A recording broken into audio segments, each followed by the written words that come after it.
Welcome to Monday on the AM show. My name is Benjamin Akakbo, and of course I do this always with Bernice Abubedu Lanza. From us to you, we love you, we're grateful for your time. It's the best way to start the week, and we're starting it right on the AM show.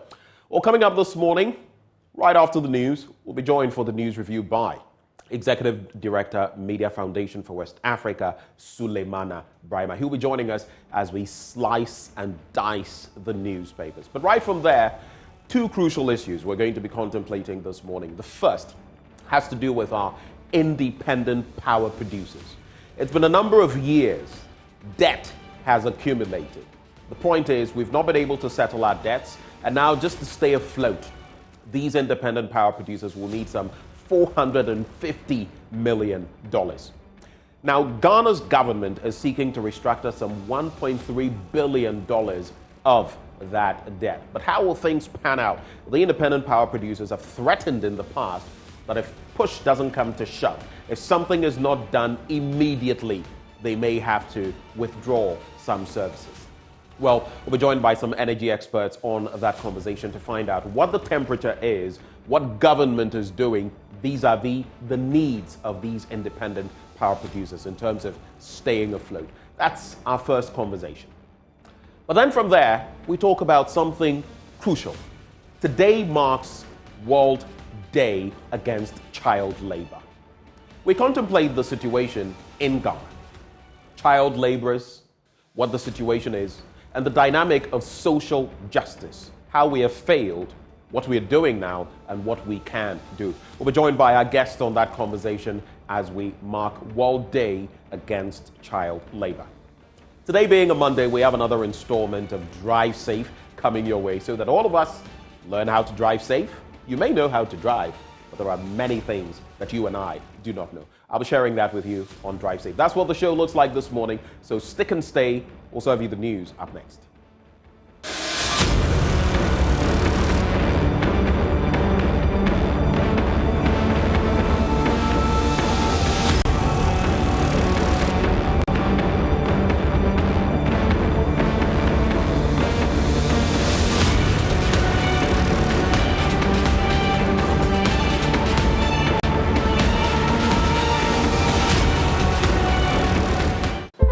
Fifth of the babies who come in will end up dying. This is impactful journalism, the storytelling that stretches your imagination and shines a light on the underreported issues. Normally, if you talk, that is change people. Let them see it. This is impactful journalism. It is fearless, independent journalism that reshapes thoughts and crushes stereotypes. But I had no more strength in me again. The person must be made to know that what you have done, yes, it would have deserved murder. This is impactful journalism. It provides context and meaning to the different perspectives. Children are born with sin, and therefore if you don't baptize them and they die as children, then they will go to hell. This is funny. This is impactful journalism. It provides context and meaning to the different perspectives. This is Joy News Hotline Documentaries, compelling stories changing the status quo.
Stories, that's what we tell each other every day. At Joy News, we tell your story. You have a story the world should know about? Tell it to Joy News. We are your home of bold, credible, and fearless journalism. I am Emefa Apau.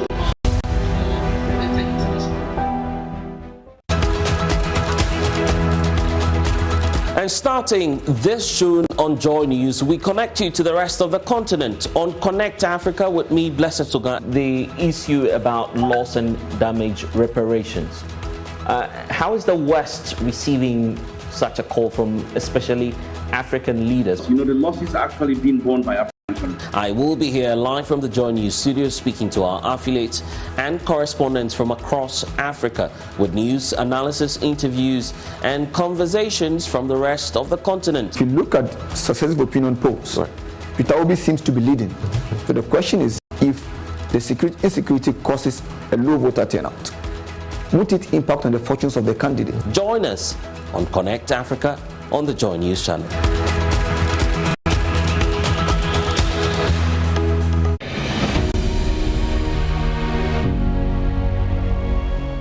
Hi there. On the 23rd of June, the 10 finalists of the Joy News Impact Makers Awards will be celebrated. I can't wait to know who will receive the ultimate honor as Joy News Impact Maker 2023. I know you also want to know, so join Evans and I as we bring you a live coverage of the event from 7 p.m. It will be a night of bliss as we celebrate greatness, volunteerism, and impact. Joy News, independent, fearless, and credible.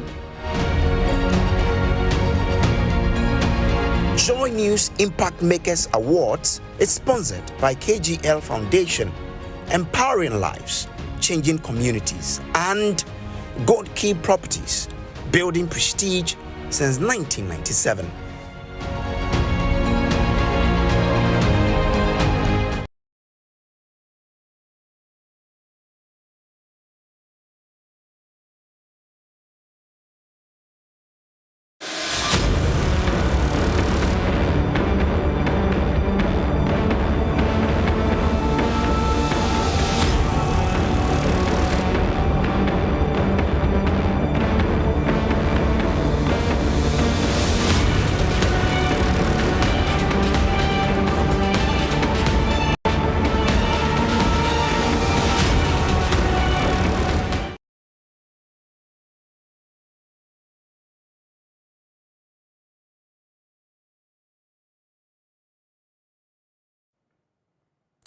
Welcome to the AM News. We get into our very first story now.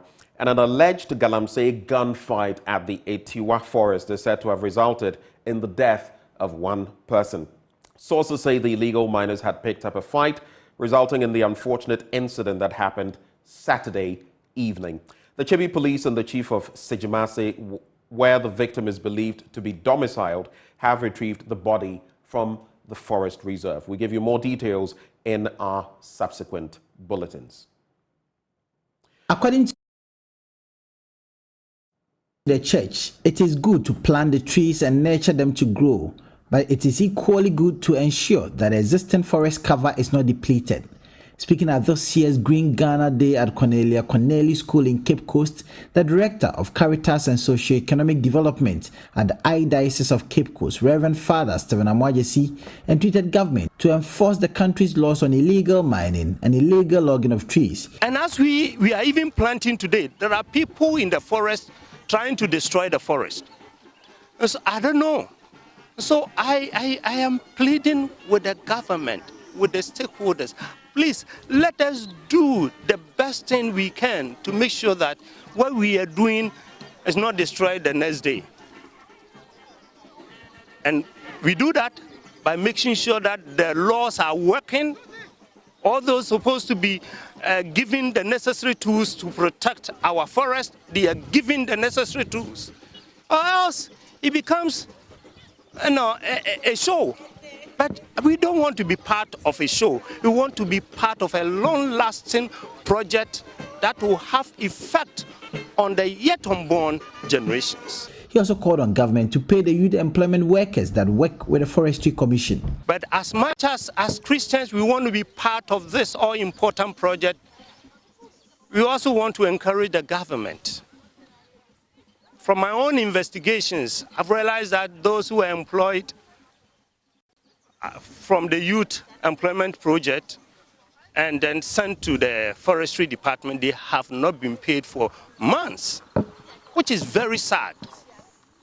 Very sad, because these are the young ones who actually nurse the trees for us to plant. And so if you don't pay them, it becomes a big disincentive for the continuity of this project. Operations Manager of the Plantations of the Forestry Commission, Daniel Donko, says the commission is targeting both on and off reserves and pleaded with everyone to take part in the tree planting exercise beyond the day set aside. The place that we planted last year won't be necessarily the same place that we are going to plant, because we are extending and expanding our tentacles to capture places where we experience deforestation and land degradation. If we've been advised to plant trees which will enhance our environment, give us food, give us medicine, and also help rains that sometimes when the rain falls, we see flooding everywhere, because we've taken our trees away.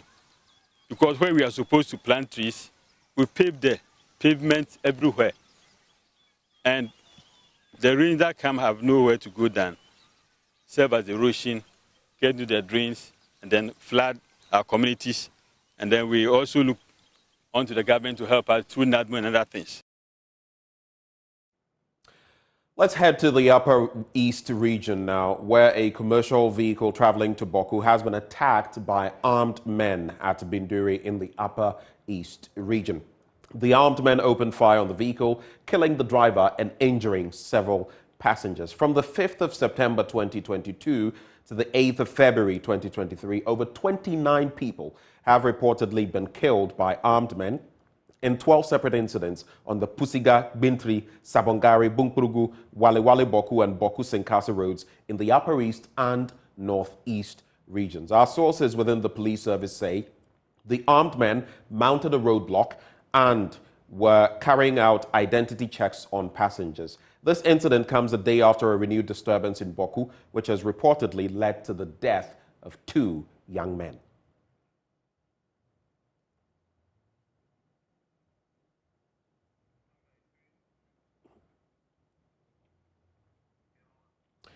We move on now to our next story, and former National Security Advisor Francis Poku says the absence of good governance, the judicious use of resources, and fair electoral issues, among others, could create dissatisfaction among the people, thereby opening the door for radicals and violent extremists to exploit the situation.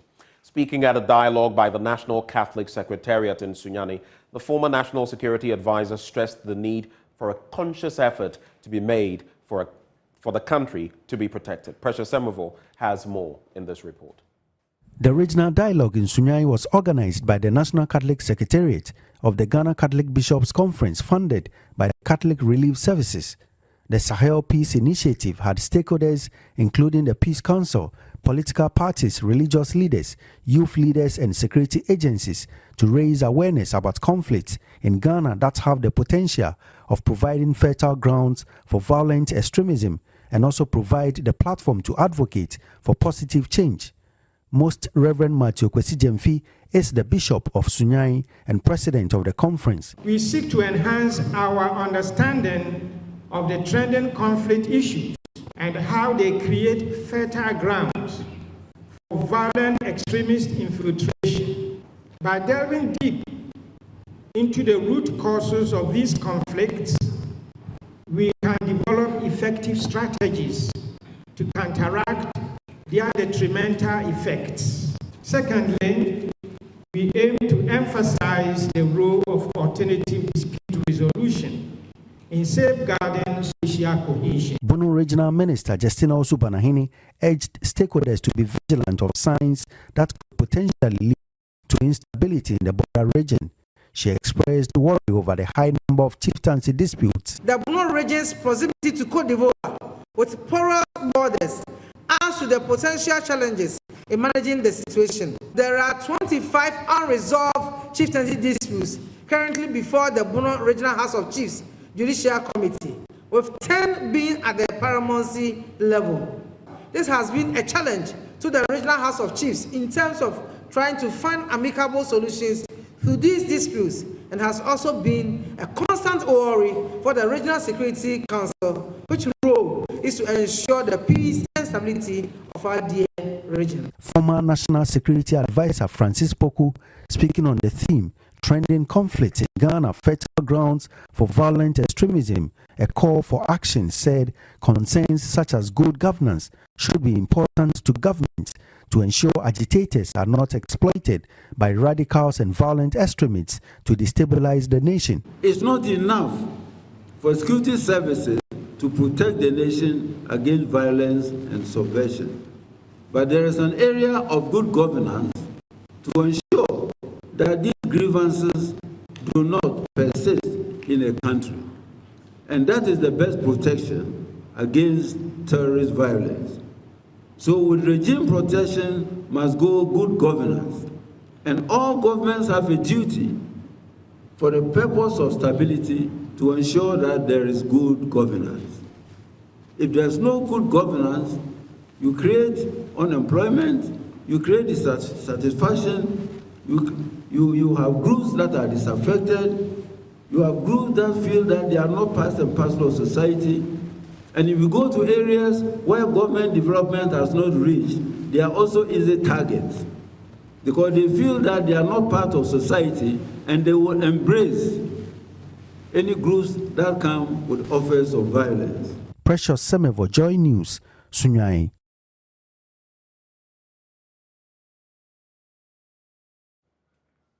In our next story, Ghana is in the process of building its first nuclear power plant as part of measures to implement its energy transition framework. The framework is expected to create 1,405,000 job opportunities due to the introduction of new technologies.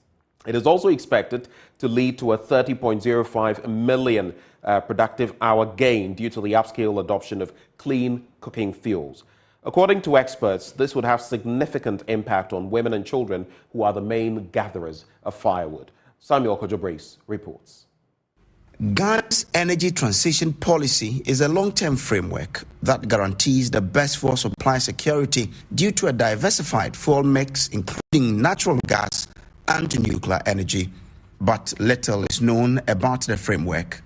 A CSO platform, CASA Initiative, has thus organized a forum to sensitize CSOs in the natural resource and environment sectors on Ghana's energy transition framework.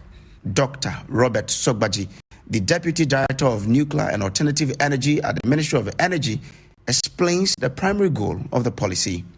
Now, the energy transition is to make sure that we reduce our greenhouse gas emissions in the energy sector globally, because we realize that the energy sector is one of the sectors that is causing greenhouse gas emissions and which is causing climate change in terms of flooding, in terms of droughts, in terms of anything that affects us through climate change. So we realize that if we decarbonize the energy sector, we are going to significantly reduce the effect of climate change in the world.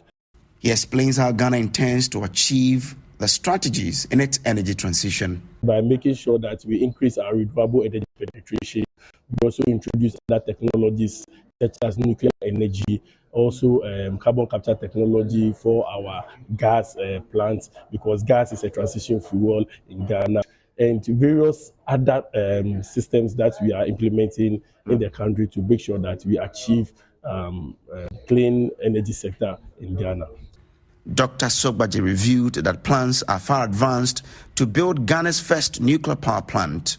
We want to establish our nuclear power plant. Latest by 2030, 2032, we should be able to have our first nuclear power plant in the energy mix. And this is going to serve as a base load energy to support our thermal plants from gas and our hydro, because as of now, we've exhausted all our large hydros and our mini hydros. If we even dam all of them, we may not get about up to 2 gigawatts.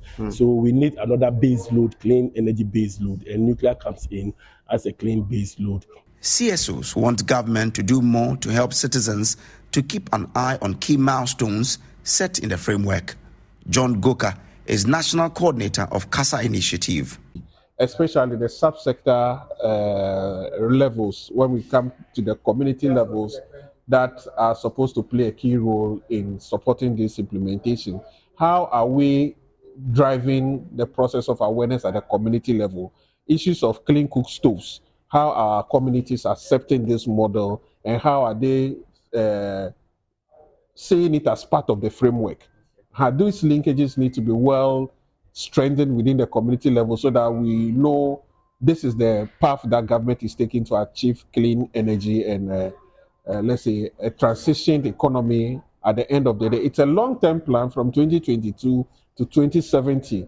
So along the way, we need to be updating ourselves on the processes that have unfolded so far. One of the most important milestones of the framework is its capacity to minimize energy-related indoor air pollution and its related illnesses, estimated at saving 48,218 babies from dying through premature death due to improvement in air quality and health.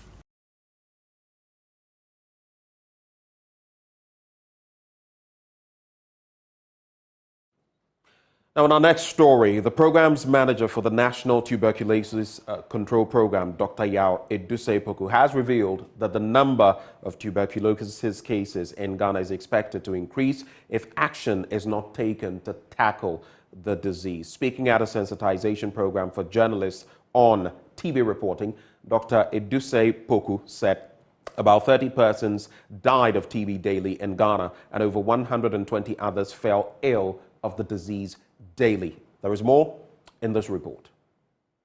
A total of 16,650 cases of tuberculosis were detected in Ghana last year, an increase of 20% of the 13,278 cases detected in 2021. However, there are fears the number will surge further in 2023 if actions are not taken to curb the situation. Speaking at a sensitization program jointly organized by the National Tuberculosis Control Program, Hope for the Future, and other stakeholders in the fight against TB, Programs Manager for the National TB Control Program, Dr. Yao Eduse Poku, said actions need to be taken to fight the disease. So we are saying that every day, about 30 people in Ghana die of TB. 125 persons fall ill of TB. So why are we where we are? Last year, for instance, we got 20% more of our cases. That is 16,650. It is possible that due to a lot of strategies we are putting into place, there will be more cases coming.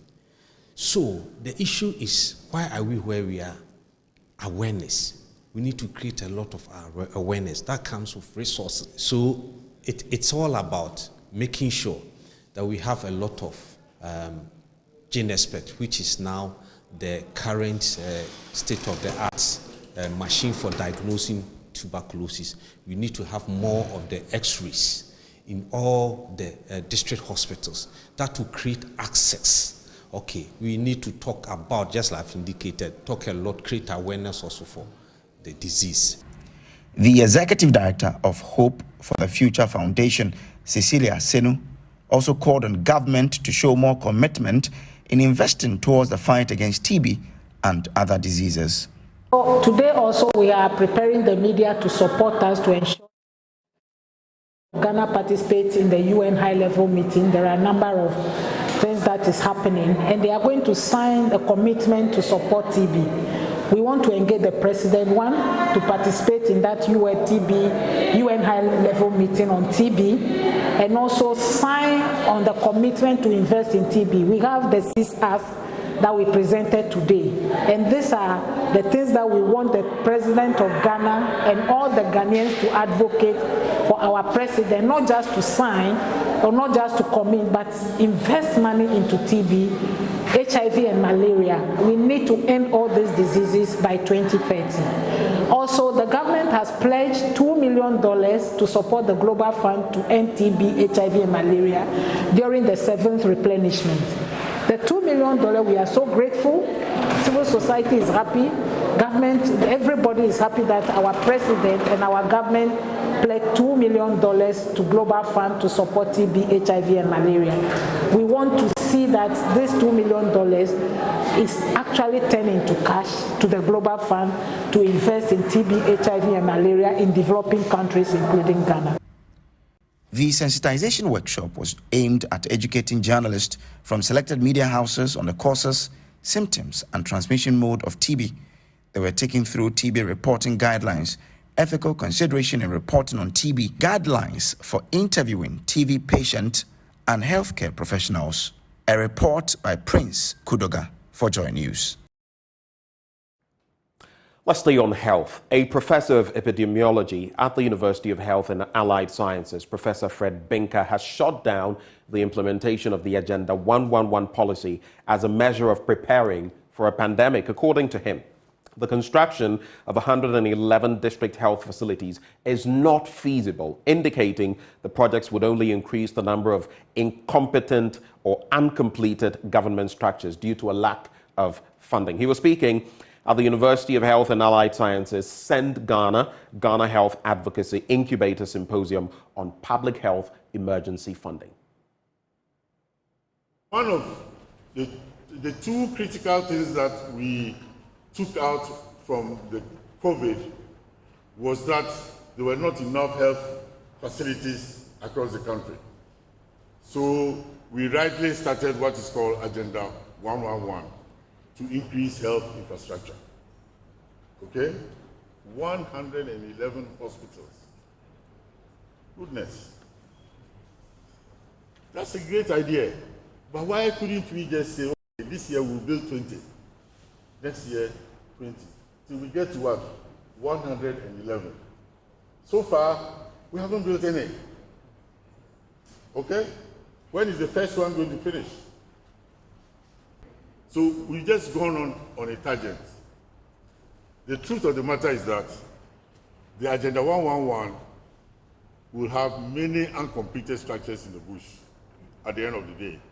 That's the truth. You all know it. I've not seen the budget for the equipment. Building brick and mortar is not a hospital. If you can't find money to build a brick and mortar, how are you going to fund the equipment? Number two, have you made preparations for the human resource that make the hospital function? As of yesterday, I had 6,000 nurses have gone to real greener pastures, and more will follow. 6,000. This is not a joke. So we got 100 million to start up the Agenda 111. Look, sometimes I'm not sure how these things work, but at the last count, we were told that the Agenda 111 would cost almost $1 billion. When you get 100 million, you don't start to build 111. You have to face it in. Or now you have started 111 hospitals all over the place. Have you got the 900 million? Now we are to IMF. Big IMF comes and says, I'm sorry, you can't be investing in capital expenditure when you can't find money to pay your salaries of your workers. Or you can't give textbooks to your school people. I don't want to get into that policy.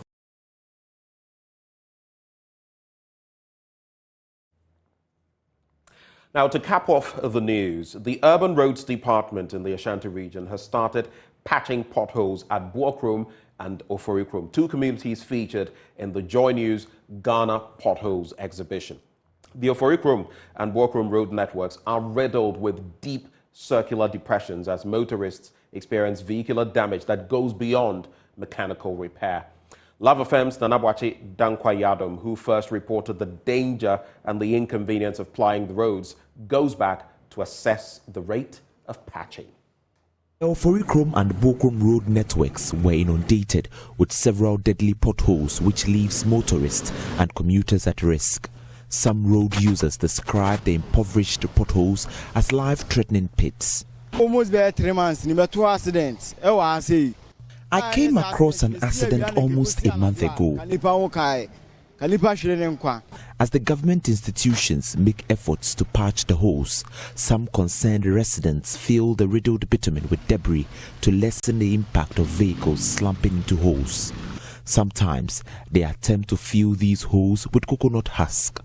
Joy News' Ghana Potholes exhibition exposed the atrocious state of the Kumasi, Oforikrom and Bokrom roads. But the Department of Urban Roads has begun patching up these potholes. Some motorists using these roads expressed their gratitude. Kakra mekane se yedamase ese Joy News de bia ehwemo ne anim adwuma so amoye tie kan se I want to say thank you to Joy News for the work you've been doing. We watch you and know everything you've been doing because these potholes have been here for over a year now. We only woke up to see them patching them this morning. Joy News ena motumi abom modena aban yes edwuma we dia. Ye kan say Yankupon Shiramu no modwuma no enye nkoso. Ye bebetumi adamase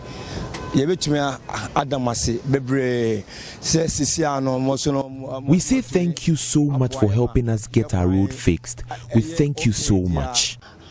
Mumpenifo no yede Yankopon asida de masi bebre se mo mutumi aboa ma yeso no ye kwan no ayeye ama ye ntino yesram ye de masi monkoso anam ye den momoaye na sisia no de ejo no de eden pa.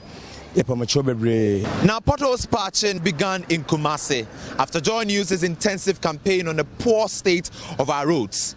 You can see that the contractors are on site, patching up every single pothole here in the Oforikrom municipality. For Joy News, my name is Nana Boache Dankwa Yadom.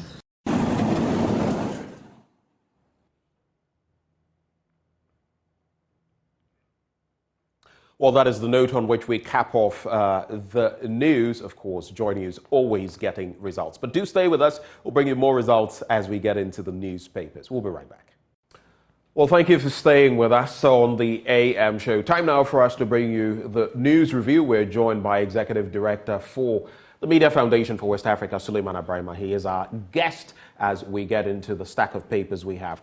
Some of them prominent newspapers we don't have this morning, but we have a whole stack that we're going to be bringing you. And I'll also be running some of the news items we have on the chopping board today, together with some of the items we're going to be discussing on the show with Suleiman Abrahima. Mr. Abrahima, a very good morning to you, sir. Morning. Thank you for having me. Thank you for joining us.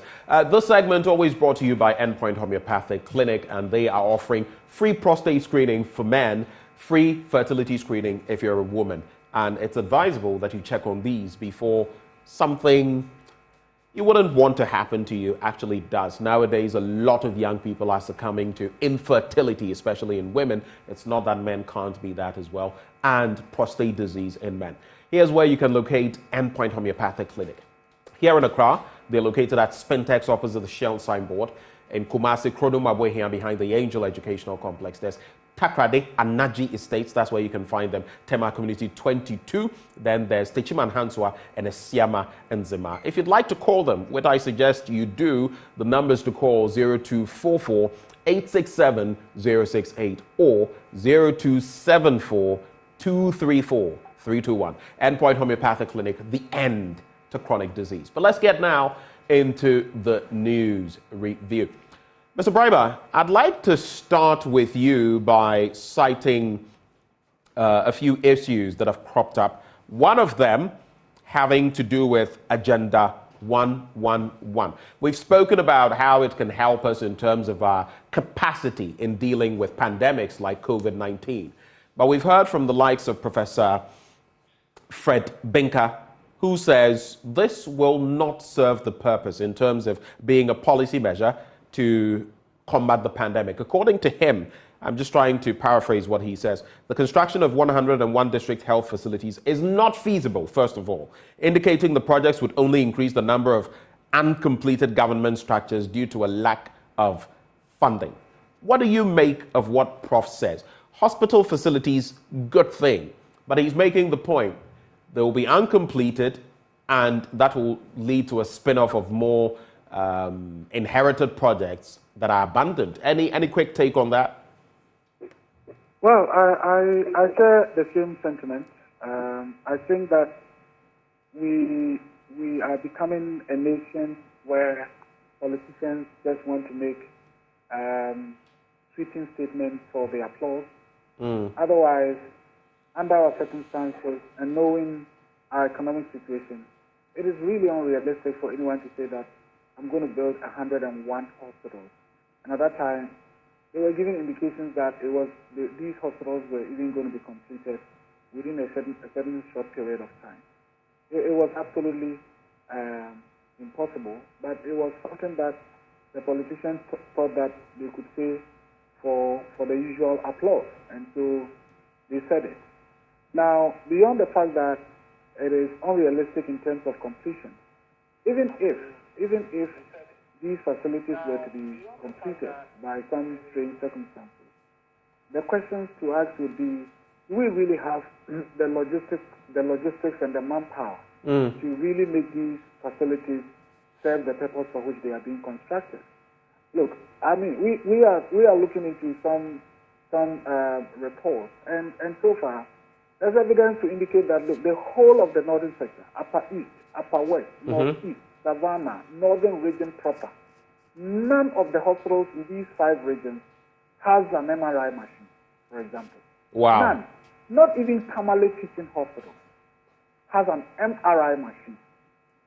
You know, so if you have a situation like this, and these are regions that I'm talking about. I'm not talking about districts. So I'm not talking about polyclinics, and I'm not talking about shift compound or clinics and so on. I'm talking about even the regional hospitals, including the Tamale Regional, Teaching Hospital. None of them has, an MRI machine. So if somebody needs an MRI scan, for example, in any part of this, in any of these parts of our country, the person may have to either come down to either Kumasi or to Accra. So if you have a government that is not, thinking about, and mind you, in terms of even ventilators, when we went through the COVID process and people needed ventilators and so on, and it's not only during COVID that people need ventilators. Even as we speak now, there are people who may get into a certain condition that will require that they go, True. COVID exposed our need for those, and unfortunately, we've not been able to stock up as many as possible. Maybe we're waiting for the next pandemic. Well, so you ask yourself, really, if all the monies we received from IMF then, from the World Bank, from the European Union, from, friendly nations and all of that were supposed to come in to help us combat COVID, what was so unnecessary or unessential about ventilators that as we speak now, we still have, just inadequate number of ventilators in the system. So it is not about whether these 111 hospitals will be completed or not completed. We really don't even have the manpower. I was talking to someone the other day, and I was told that the whole country, in terms of neurosurgeons, we have just about less than 20. The whole country. When you take the other specializations, it's about the same. Why are we not focusing on getting, adequate number of specialists trained to be in the system? There are nurses in the system who have been at home for almost 3-4 years now and are crying. We want to get posted. We have finished. I have finished whatever it is that I need to get posted, but I'm still at home. And I personally know a number of people who are raising these complaints.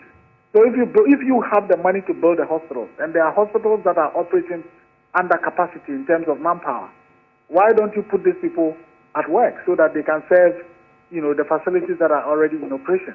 So again, for me, it was just a statement for the applause, and if anything, they would want to do anything close to completion, they would just cut the sword, start something, and then leave it. It becomes even more problematic looking at the spate of the attrition rate when it comes to our nurses, for example. The numbers that have left in 2022, the numbers that have left, in fact, I believe it was the first quarter of 2022, where about 3,000 nurses left. They've been leaving in droves. There are some measures, even from the UK government, to stem the tide of same. Some have said, well, how about for every nurse we take from any of these countries, we give a token to government? But it is becoming a huge problem. Recently, there has been talk about that again. I remember hearing the Director General of the Ghana Health Service at a point saying that where it's going, we may get to the point where we cannot even deliver quality health care on the back of a lack of nurses. So we do not have the hospital facilities. We do not, and for those that we have, we're not refurbishing them. We're not, it was how many months ago that we heard of that hospital facility, I think in some municipality. It hadn't seen a facelift since the 90s. And in the children's ward, the pediatric ward, a snake was found. Imagine that. So I really do not know how we're tackling health in this country. I don't know. No, I think when it comes to health, and as in many other sectors, it is just, we look up to God. We just have these facilities and hope that things will go as they should. Otherwise, I don't think that the government of the day has provided any appropriate response to show some level of seriousness in terms of healthcare delivery. Like you are saying, our nurses are leaving. Is it that we have too much? Is it that we have redundant nurses? We've trained more than we need. Fine, if it were so, why not? I mean, we could. Cuba exports doctors. If that were the case, it would be fine. But it isn't. Yes. So if we are training more than we need, and that is why I believe that whole idea about taking away those allowances in order to enable us as a country to have more nurses and teachers trained was a very, very valid policy. But again, for political populism, they say, oh, we're going to go back to the nurses training allowance, teachers training allowance, and they still continue to use it as if it is something that is an achievement. Teachers training allowance restored, nurses training allowance restored. What they don't tell us is the fact that with that restoration, they have to cut back on the number of teachers and nurses that are being trained. And even those few ones who are trained have issues about getting employed. So we are in a very, very difficult situation. And for me, the worry is that you don't even see any indication of seriousness, any indication of honesty and commitment towards improving our situation going forward. And for me, that is the tragedy that we have as a nation.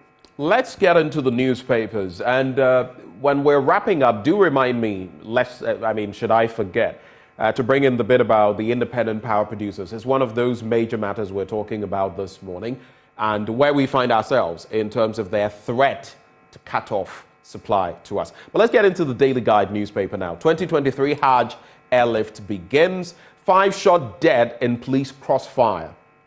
I'm focused, Baumia, to critics, and Ajay Mensah Kosa chairs second UN Habitat Assembly. There's also crackdown on illegal tree felling, Frema tells FC. That's the Forestry Commission. On the back page, arm wrestling world president Scribe set to visit Ghana, and Midiama win first league title. Faisal Royals, Tamale City relegated. There's also City conquer Champions League mountain at last to clinch treble. And while it was a bittersweet moment for me because I was supporting Manchester City, but as a Manchester United fan, it irked me a bit that they had equaled what we had done many, many years ago. Congratulations to the citizens. We are City United. But anyway, into the major stories here. 5 people have been killed in a crossfire between police and suspected criminals in Botiano and nearby communities in the Gan South municipality of the Greater Accra region. A statement signed by Police Director of Public Affairs, ACP Grace Ansa Akrofi, said the police was conducting anti-robbery and anti-land guard operations in the area when the shootout happened on June the 8th, 2023. The statement noted that the 5 were among those terrorizing people and landowners in Botiano and surrounding communities. Now, quote, upon spotting the approaching police team, the suspects opened fire from their hideout, prompting the police to return fire, the statement said. As a result, 5 of the suspects were injured and later pronounced dead at the hospital. The remaining suspects fled the scene and are still on the run, the police indicated. 1 AK-47 assault rifle, 10 rounds of AK-47 ammunition, 1 pump-action gun with 9 rounds of BB cartridges, 2 pistols, and 10 rounds of 9mm ammunition, 1 unregistered Toyota Tacoma pickup, 4 motorbikes, 3 of which are unregistered, a knife and pepper spray were recovered from the crime scene, according to the statement. It appears these armed robbers are becoming more and more brazen in their approach, or at least people who engage in wanton disorder. And at least in this instance, per the report from the police, they have been dealt with. I just pray that those who are on the run will be apprehended as well. Now, boy 13 commits suicide, and a 13-year-old boy has allegedly committed suicide by hanging at Heman news site in the Ashanti region, the police has reported. The body of Kelvin Aqua was found hanging on a nylon sponge in an uncompleted building at Atiwa Heman news site around 4:45 p.m. on June the 4th, 2023. An elder brother of the deceased, identified as Julius Bona, a resident of Heman news site, reported the sad case to the police. Especially sad on a day when we mark the World Day Against Child Labor, at least something focusing on children. And unfortunately, we have the story. Any quick reactions to these two stories? When a life is lost under some circumstances, particularly in relation to this young boy, one is not sure about what would have triggered this, but sometimes just out of a small incident and such a person feeling, hey, if my dad comes home to hear about this, what would he do to me? And maybe it could result in taking such an action, which is really, really sad. It I believe, reechoes the need for parents to really go through the necessary mechanism for bringing up their children in ways that wouldn't get them into some psychological and traumatic situations that may result in actions like this. I think it is quite a sad one. On the incident involving by the police, well, one thing that I believe that we would have all noticed in the last couple of months would be a reduction in the number of reports we are receiving about armed robbery attacks. And I believe that something may be working. It's not just out of,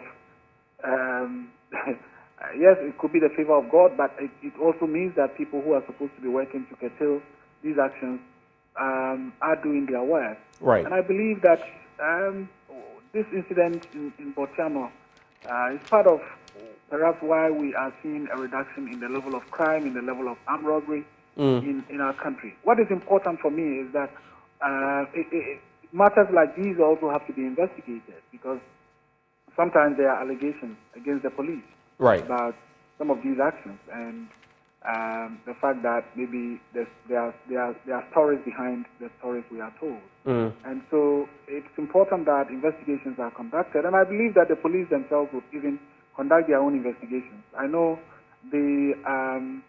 what used to be now they call it the PPID or so, the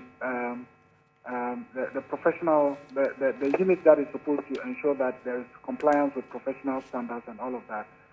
It's really up to speed, and people commend the IGP for all the innovation, for all the reforms that are taking place. And I believe that, yes, they would also conduct their own investigations and ensure that, indeed, the men on the ground who took this action really did what was professional. Let's just take a quick look at the international stories and wrap with the other papers very quickly. In the Daily Guide, 3 British passengers missing after boat bursts into flames in Egypt. That was a curious incident. But 2 major stories I want us to just take a quick look at. Colombia indigenous children survived 40 days eating seeds and roots. They were in a small plane, their parents as well, and it crashed in the Colombian end of the Amazon. Now, their parents died, but the children survived. And even a 1-year-old as well, they all survived. They were eating seeds and roots. This is nothing short of a miracle. They were found in recent days. And then Romania recalls Kenya ambassador over racist monkey slur. I just have to get into this. So Romania has recalled its ambassador to Kenya and apologized after he compared Africans to monkeys. Dragos Tigao made the comments during a meeting at a UN building in Kenya's capital, Nairobi, on April the 26th. we still have human beings like this around the world. I'll reserve my comments and not get into the distasteful with him. Any quick reactions, very quick reactions as we get into the Ghanaian publisher? I also I watched the miracle of the survivors of these young folks involved in the accident on television, and it was, as you say, nothing short but a miracle. It also tells about the resilience of the human being, and how people would do whatever it takes to be able to survive when circumstances require that they do that. Right. And, so, yeah, I mean, it's a miracle, but it also tells how we as human beings can really do what it is to survive in circumstances that may be very, very challenging for us. And so it's a very a story of elation, and I think that we need to learn quite a bit from it. The diplomatic row that happened resulting in the recall, as you said, well, there are people like that who still feel that Africans are really less human than white. It's unfortunate that we still have people who would think that way, but it also should challenge us as the black race to do things that would, make people who may be thinking this way really at some point feel that they were being foolish. Unfortunately, even as I would never subscribe to anything like that, for me, it's really sad that sometimes when you see how we manage our own affairs, you wonder, why would people continue to do this? Right. Why would people put themselves in this kind of situation? Why would people continue to live in this kind of filth? Why would people continue to act this way? So we also do have a responsibility to educate ourselves, to sensitize ourselves, to do the right thing, to lead ourselves better, to avoid this, greed and stealing of public wealth in order to buy houses in Ghana, in Dubai, in the UK, and so on. Because, of course, when I look at people who are involved in acts like that, I will ask myself, are these people humans or they are animals? Right. So we have a responsibility to also acquit ourselves well. Right. Let's quickly get into a few more issues and then we shall wrap the conversation. I'm going to take topical matters from a number of papers so you can respond to them. The Ghanaian publisher, I'm focused on my job, not the NDC. That's according to Vice President Bawumia, but I'm not going to be focusing on that. I'm just reading it out. I'm sure we know the story to it. But the banner headline, Respond to Climate Change, Nana's Green Ghana Appeal. The story is on page 3, and it says, President Nana Addo Dankwa Akufo-Addo has rallied Ghanaians to be supportive of policies and programs aimed at building the country's resilience and adaptation to climate change. Quoting him, he says, our hope depends on the actions we take today, he noted, citing references from the World Meteorological Organization, whose recent global report says, quote, the past 8 years are on track to be the 8th warmest on record. Tied to that, the president has also said, like you would find in the Finder newspaper, make tree planting, nurturing a habit. That's according to the president. But at the same time, I always talk about what, for lack of a better word, I would call hypocrisy. We're saying Green Ghana and all of that, expending so much money, many millions, and yet look at the devastation of Galamsey. How do we, make these fuse together? The sort of wanton dissipation of our environment. So that's it for that story. Then there is also Dr. Bawumia saying, I don't know how you feel about this, our track record is our campaign message. And someone asked, which track record?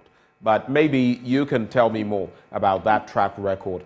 I would end with the Business and Financial Times.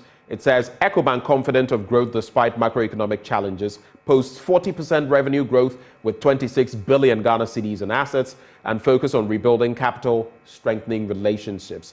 There's also gold output up by 32% as country returns to top spot. We're the top in Africa once more, taking over from South Africa. And finally, pressure mounts as demand for T-bills falls short of issuance target. I remember someone recently reached out to me and asked, should I go and get T-bills?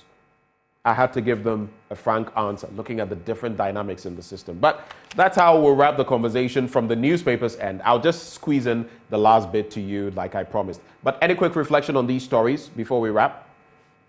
Well, the Green Ghana initiative, I think, is a very fantastic initiative, and we need to commend the initiators of that project or policy, and of course the government, for that matter. It's really something that I think as a nation we have to adapt as a policy, as a standing policy, regardless of which ever party or government is in power, because it is perhaps one of the surest ways of inculcating in Ghanaians the spirit and habit of, greenness around us, and making sure that at all times, whatever little space that we have that can take a tree, whether it's a fruit that you want to plant, an orange tree, a banana, a mango tree, or whatever it is, we are able to do that.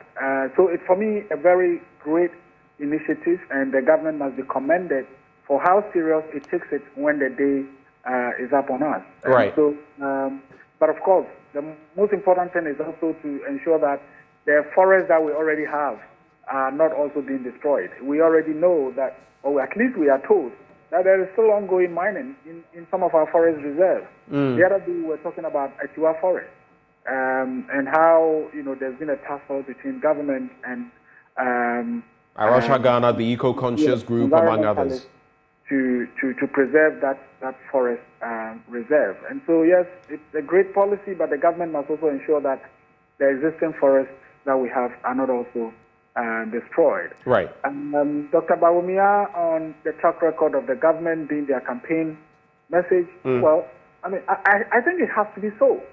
What else would be their campaign message apart from the track record of the government in the last 8 years? And whether that track record is positive or negative, I think Ghanaians will tell. Right. Ghanaians will be looking at the issues of corruption. They will be looking at the issues of whether the government has been candid and honest with them. They will be looking at the issues of the economy. They will be looking at the issues of our currency. They will be looking at the issues of cost of living. And then that would be the basis for determining whether the track record is positive or negative. I don't want to go into my personal views about the track record, but Ghanaians would be the better judges on December. Suleimana, before you take leave of us, so just two matters, if you can address them in, we have less than a minute, but I'm still going to throw them to you. The independent power producers, they are threatening, they need their money. There is some sort of plan. They need about $450 million to stay afloat. There's a plan by government to restructure about $1.3 billion in the debt owed them. And there's also the special prosecutor. He's been talking on the Professor Frimpong Boateng saga, and he says he doesn't come to canonize saints or anything. He's just doing his job. How do you feel about Professor Frimpong Boateng? Is he being witch hunted, so to speak? Quick thoughts. Very quick thoughts. Well, for me, the Frimpong Boateng issue, the OSP says it's a luckless coincidence, but it's a difficult one to believe.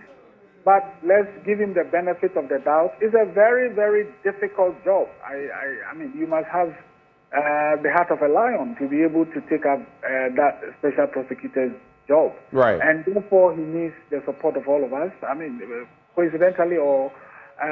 he's also a young man, in our system, culturally, dealing with, people who are older than you can always be a difficult one. But the Frimpong Boateng development, yes, the coincidence is quite serious, but let's give him the benefit of the doubt. At the end of the day, all we want is the betterment of our country, and not whether an individual is a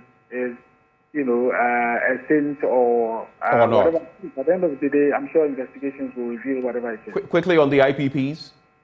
Well, it's a scary one. The other day, I was in a meeting with colleague civil society heads, and I listened to presentations from my colleagues who are in the energy sector, like ISEP and the others. And the picture that was being painted was quite scary.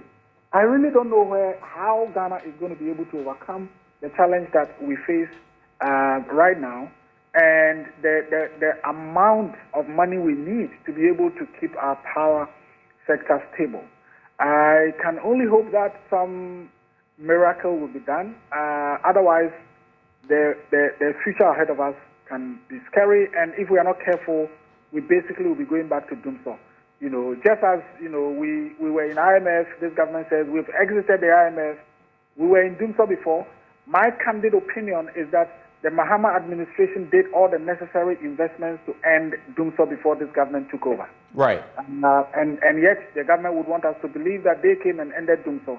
But the way things are going, if we are not careful, we would end up going back to doomsday. And let's all pray and advocate against any such possibility.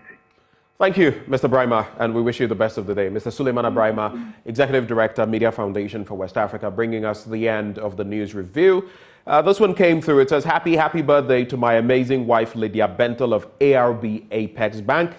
It's such a blessing to be celebrating another year of your incredible existence. You carry so much joy and love with you wherever you go. And I want you to know how much Aseda, Nyameye, and Adepa appreciate you. From your husband, Michael, Akoto, and kids. We end with Endpoint Homeopathic Clinic. They allow us to bring this segment to you every day. They're offering free prostate screening, free fertility screening as well. Where can you locate them? Here in Accra at Spintex opposite the Shell signboard, Kumasi, Kronomabwehian behind the Angel Educational Complex. There's Takrady Anaji Estate, Tema Community 22, Techiman Hanswa and Esiama and Zima. If you'd like to reach them, just call these numbers, 0244 867 068 or 0274 234 321. Endpoint Homeopathic Clinic, the end to chronic disease. But of course, just the start of sports over the weekend, that big one, the Champions League final. Manchester City winning the gong.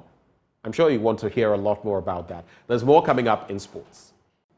Welcome back on the AM show. Even before we get to the thrust of the first big story we're going to be looking at, how about I remind you that if you're male, about 61% of your body composition is water. And if you're female, almost 60%. Anywhere between 55 and 60% is water, which is why you need to actually refresh yourself with water a lot more times during the day. And here's the perfect suggestion for you. Awake, purified drinking water. We know water is life. So if you're going to be drinking, how about you go through or you select that one which goes through that strict purification process to ensure that every bottle on the market refreshes you better. Now we have the perfect sizes for everybody. 330 ml bottles, 500 ml for those who want to drink just a little, maybe even the kids. You can pack that into their lunch box for them. 750 milliliters for those who want a bit more, 1.5 liters for those who want a whole lot more, like I would do. But if you're thinking of something for your office or home, how about you get that 19-liter jar bottle and then you're sorted, everything would be taken care of. So just grab a bottle of Awake Purified Drinking Water. Remember, it is one for life as well. For every purchase you make, an amount is donated to the National Cardiothoracic Center. That indeed is heartwarming. It's another quality product from Casapreco Company Limited. If you'd like to purchase in bulk, this is the number to call. 0262 351 251. 0262 351 251. Remember, this advert is FDA approved. But let's get into that big story now. Independent power producers need $450 million to stay afloat and avert shutting down their plants. Now, government is seeking to renegotiate some $1.3 billion in debt. The questions we are asking, though, how is this going to be done? Is this going to meet the requirements of these independent power producers? What, in essence, is the way out of this very sticky situation? Well, joining us for a conversation, we have Adams Yakubu. He is an energy analyst with the IES. We also have Poku, an energy analyst, and Dr. Yusuf Suleimana, an energy analyst as well. All of them join us on this conversation. I'd like to say a very good morning to you, gentlemen, for those we have joining the conversation. Hi, Ben, good morning. Kojo, I hear you. Good morning to you. How have you been? I'm very well. Like I said, the brooch, when you buy the brooch, please buy one for your brother. Yeah. Nice way to kick off the conversation. Anyway, so let me also say a very good morning to the rest of our guests. Do we have Adams Yakubu? Yes, Kojo, good morning to you and good morning to Doc as well. All right, good morning. All right, so I am Benjamin, by the way, Mr. Yakubu. But let's get into let's get into the conversation. Independent power producers and how we got here. I was just interacting this morning with Suleiman Abrahima of the Media Foundation for West Africa, the executive director, and he said that for him, look, we had a power situation, a crisis that had gone on for quite a while. The former president took the bull by the horns, resolved the problem, and now it was up to us to sustain the gains. But the question is, at what cost? Just over the weekend, in fact, on Thursday, I was at an event and a South African was there. He was talking of their own power crisis, the situation, and how it's come to the fore. But our peculiar case with the IPPs is still one that maybe we should really study. For you, looking at the chronological events that have followed with our independent power producers and our power purchase agreements, what would be your initial reaction to where we find ourselves currently, Kojo Poku? I'm not surprised. I have always said on your program and various programs that when there is an hemorrhaging, somebody is bleeding, you need to stop the bleeding before you can fix the wound. As far back as 2017, and I keep referring to this famous vetting by Honorable Ejakon, when he said that we had a set amount of debt in the energy sector and we need to resolve it. And if we don't resolve it, it will cause the collapse of the industry. That was 2017 when the minister was being vetted. Then down the line, we had Honorable Amewu comes in, and he also put out a document which also stated the indebtedness in the energy sector, and the trajectory is on, and if we don't stop it, it would hit over 10 billion or so over a certain period. We have not stopped the reoccurrence of debt, so we have not stopped the bleeding. Without stopping the bleeding, you cannot cure the wound. What we should have done in 2017 was to stop the reoccurrence of debt. So we now say, look, from this day onwards, we are going to make sure that the debt doesn't reoccur. Then deal with the legacy debt. We've been dealing with the legacy debt through ESLA and through other means of paying off some of these debts. But the problem is that when we take one step backwards, behind us is the 2 steps backwards, which is the reoccurring of the debt. So today, the IPPs are saying that they are $1.3 billion in debt, indebted. I'm not surprised that we are here because some of us follow these events keenly. We've all said that for there to be very big transparency, okay, there must be certain things that needs to be done. You have losses in the system. We tried to do PDS. PDS did not work. Immediately, the government should have re-engaged the private sector to do the PSP, which is the private sector initiatives that we all said that should be what should be in there. Private sector participation in the distribution sector. We played politics with these things, and this is where we find ourselves. So I'm not surprised. I mean, we know exactly how we got here. How we get out of it is what nobody wants to talk about. I see. Let me come to Mr. Yakubu, Adam Yakubu, Research Policy and Programs Officer at the Institute for Energy Security. For you, what is your take, your basic appreciation of the IPPs and how we got here to the point where they're even threatening to back out? Yes. So let me first of all say good morning to your listeners wherever they are listening to us from. The IPPs and their participation in our energy sector, it is a component of the whole energy value chain where these IPPs come to augment the shortfall we have in the power generation space. So currently, per the numbers we have from PURC, the IPPs do about, in the last tariff review, they are currently doing some 70%, where our hydro does some 29%. So it should tell you that they are critical when it comes to their role in the power generation. How did they come to be part of our power generation? As far back as 2015, as Doc rightly stated, we were in a power crisis, and so there was the need to engage extra hands in power generation. Several contracts were signed with independent power producers, as we call them IPPs, to come and help in the generation of power. That is how most of these companies got engaged with the government and got engaged in our power value chain. Down the line, and as they keep producing this power, we are supposed to be collecting monies. So you have the whole value chain, the IPPs and the hydrothermal plants at one side. You have the Ghana Grid Company, which is Gridco, as the transmission company. You have ECG, NETCO, Enclave Power as the distribution companies. So these IPPs, together with our hydrothermal plants, produce the power through Gridco, then it gets to ECG. ECG distributes it to the households. What it means is that ECG, on the other side, is supposed to collect whatever monies are owed these IPPs, then pay them backwards. So when they pay them backwards, then IPPs are able to recover their operations costs.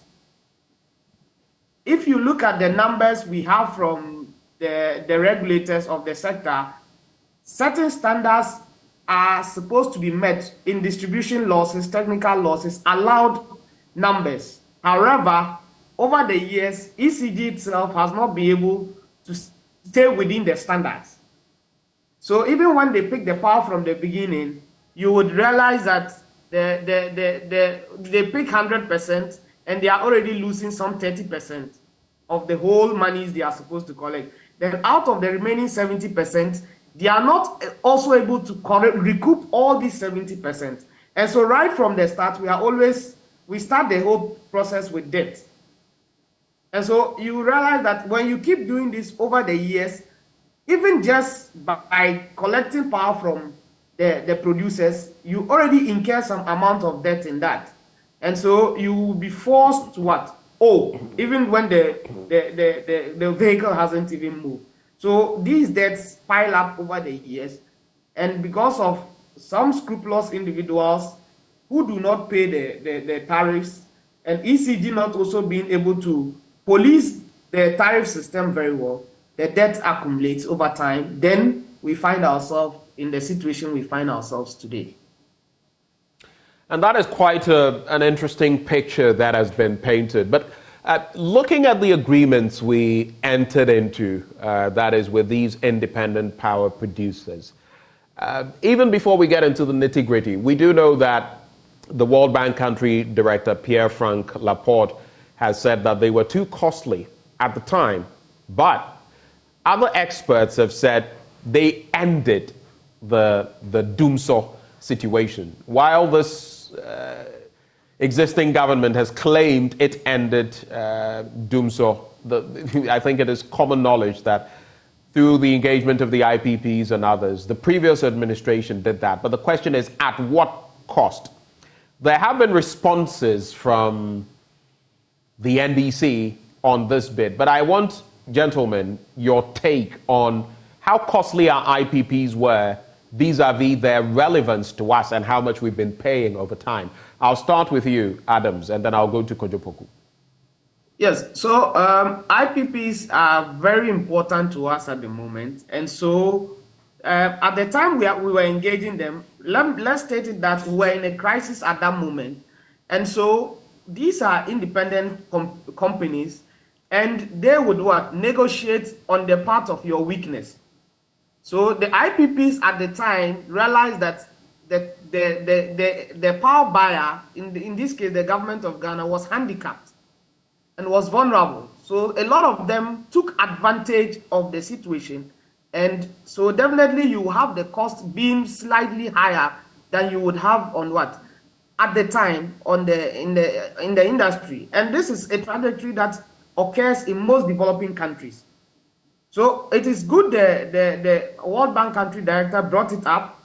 We at the IES think that it is time the World Bank even engages the IPPs and how they deal with developing countries. Are you saying you corroborate what he says, that we struck a bad deal, so to speak, that it was too expensive? Because looking at some of what the minority has said, it may not necessarily be the case. So are you backing what the World Bank country director said? Not to sound political, but what he was trying to bring our attention to as a country, we should always understand that these are wake-up calls, that when we are going into negotiations, we go in with our best foot. But what I'm trying to state is that at the time those agreements were signed, we were vulnerable. Like Doug did state, that there was a wound, and so you needed to heal the wound at that material moment.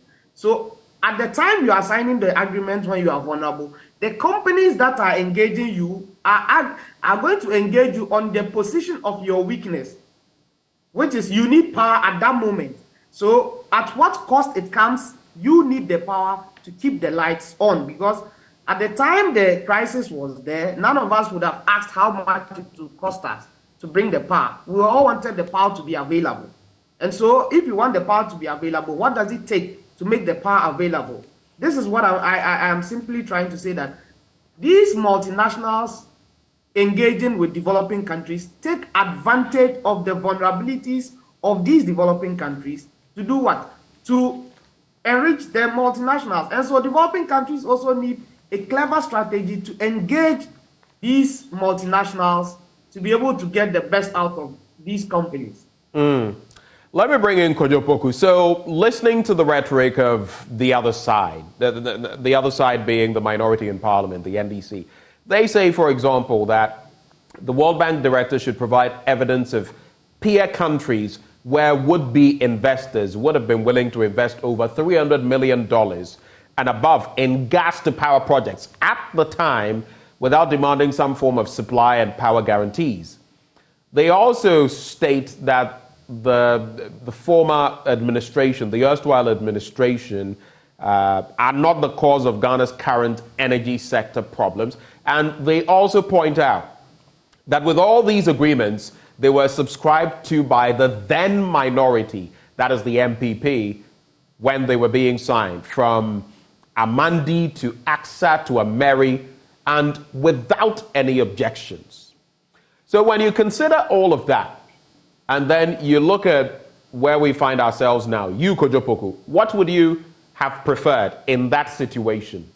To not go the way of the IPPs, for Dumso to linger, have the crippling effect on the economy, or to go the way of getting the IPPs, the purchase power agreements or the power purchase agreements, and at a similar cost? What is your take on that? Well, where I differ is at a similar cost. Now, you see, you have no option. The only option now, then, going forward, is the IPPs, the independent power producers. Today, as we speak, we need to engage more IPPs to bring on board more power, because we have a ticking time bomb where in 3-4 years, we might end up in a situation whereby we do not have enough installed capacity. But let me draw you Wait. Hold it right there, Kojo Poku. Are you saying that we need to bring on board more IPPs? You remember that we've been told that we had excess capacity, and by and by, we've been... Hold for me. That by and by, we've been consuming that. Are you suggesting that we're getting to the point where we may need even more, and that a few years down the road, we could have Dumso again? Yes, that's what I'm saying to you. Excess capacity ceased in 2020. As of 2019, 2020, there was no more excess capacity in our system. The excess capacity situation only existed in 2017, 2018, and 2019. Into 2020, we had come out of excess capacity. So as we speak now, our peak demand is about 3,775. Okay? Megawatts. We are almost, sorry? Did you say, do you mean megawatts? Megawatts, yes. 3,775 megawatts is our peak demand now.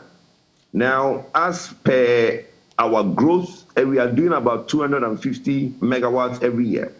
So by next year, we would have basically hit that 4,000 mark, which means that we do not have any wiggle room When we do not need, if we continue growing at that rate, we will need about 1,500 by 2028, which means that we need to start that now. But let me go back and answer your initial question, which you put earlier. How did we negotiate those expensive PPAs at the time? When you are in a crisis and you don't have money, and you find yourself in darkness, and you do not have the in-house capacity to be able to resolve the problem, you would get yourself in that situation where you did, where companies that come in will basically hold you where it hurts.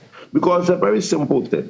You need to procure emergency power, and most of these power purchases that came in under what is called an emergency power agreement, EPA, okay?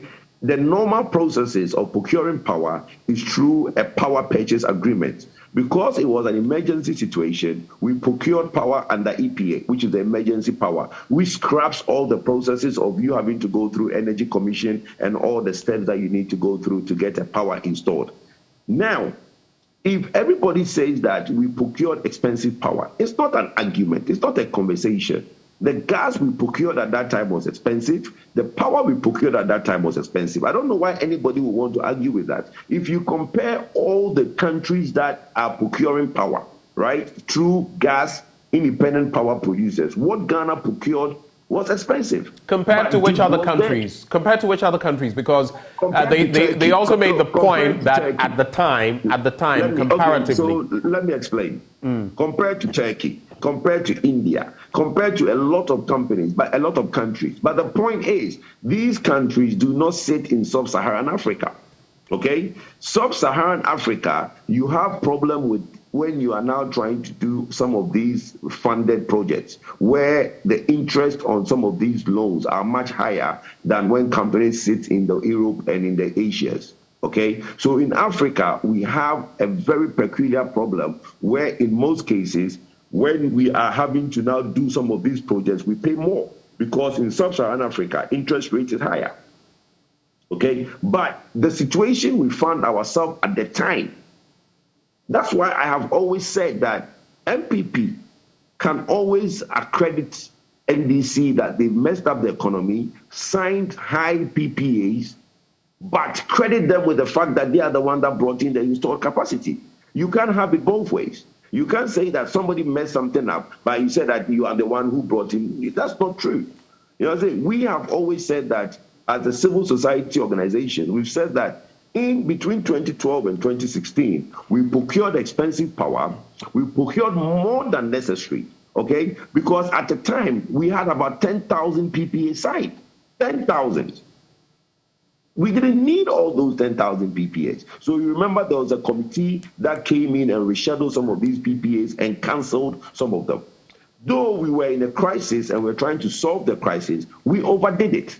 Okay, so between 2012 and 2016, there was a lot that went on that was not right.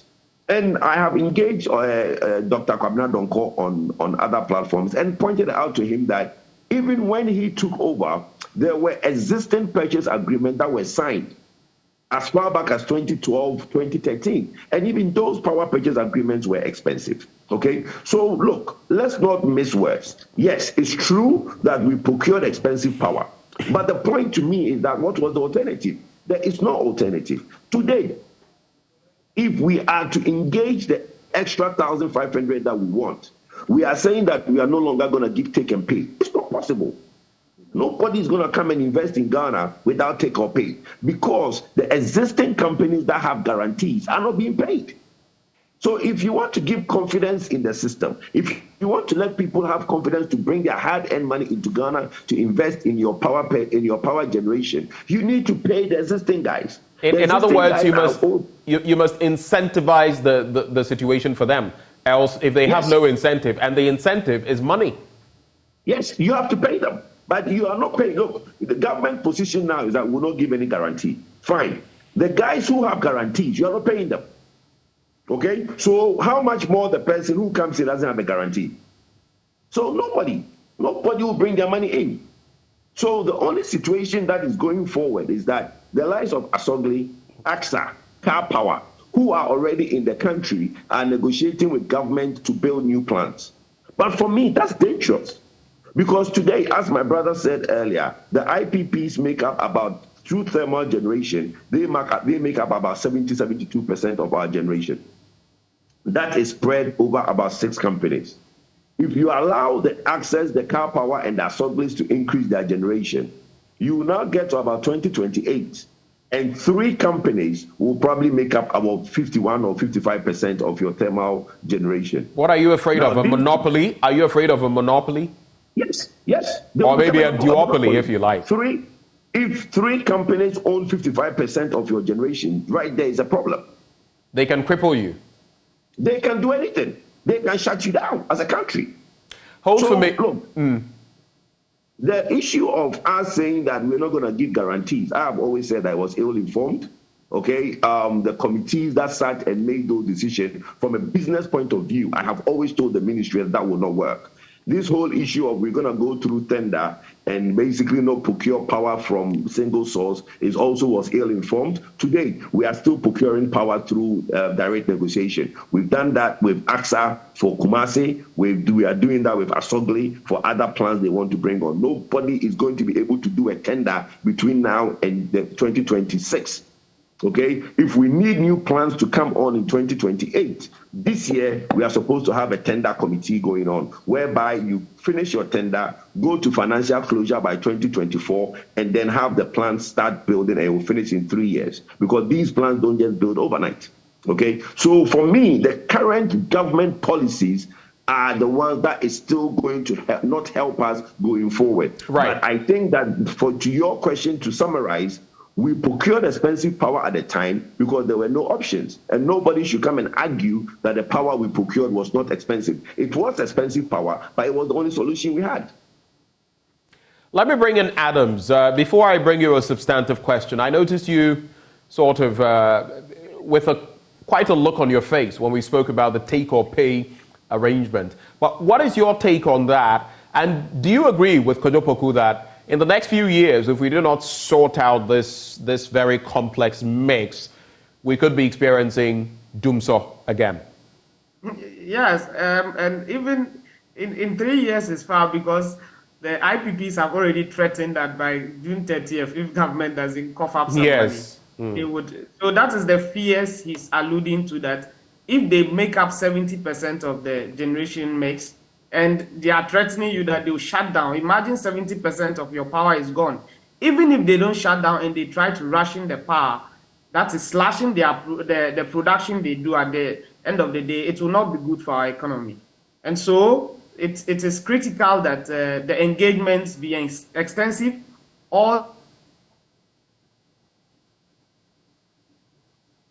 Hello, Adams. We appear to be losing Adams Yakubu, who is with the IES. We'll try to see whether we can get the connection back. Later, we'll also be joined by an energy analyst who is in Oman. But let me come back to you, Kojo, even as we try to get Adams Yakubu back. With those fears of a shutdown by the end of this month, and in recent times, there was that conversation with Mr. Apetobo of the Chamber of Power Producing Companies. And he made it clear that this whole bit about restructuring is not going to help, that they are not willing to go down that road.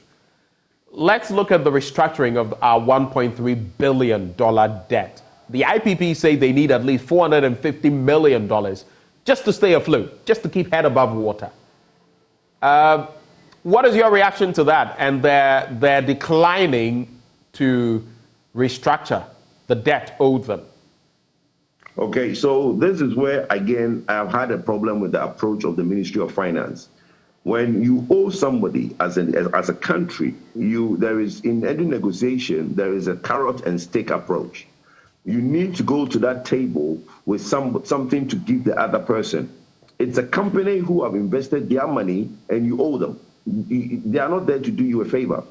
But they are happy to be in Ghana. They've invested so much money, employed a lot of Ghanaians, and they are happy to be here. Because most of these companies, like I said earlier, the rates they got in Ghana, they won't get anywhere else. So they are happy to be here. But it doesn't mean that they are happy to kill themselves to be here. So you have to go to that table with a carrot. What's that carrot? The carrot is that you owe them. You need to be able to say that, look, I owe you 1.3 billion. I'm putting maybe 500 million on the table to clear that part of that indebtedness. But then the 800 million that is left, let's try and reschedule that maybe over a period of a certain time, and then maybe let me take a haircut for me here and there. It's a negotiation. Nobody will walk out of that room happy. Anytime you have a good negotiation is when both parties don't get what they want. Okay, but you, the government, Ministry of Finance, cannot just go to the room and say that, look, I'm going to restructure your debt. I don't have any money to give you, and you think they will agree? Nobody will agree. So my proposal, and I have spoken to a few people that, look, try and find about 500 million for these people. When you do that, then you can negotiate with them with the balance. And then the next step is that you stop the reoccurrence of the debt, because nobody is going to take a haircut or restructure their debt, knowing very well that in 2 years' time or 3 years' time, they'll be back to the same table to renegotiate that same debt that existed before, because you have not stopped the reoccurrence of debt. If you read the letter from the IPP, from Tuberculosis, he talked about the cash waterfall, okay, and how it's not working. And for me, those are some of the problems that we have in the system.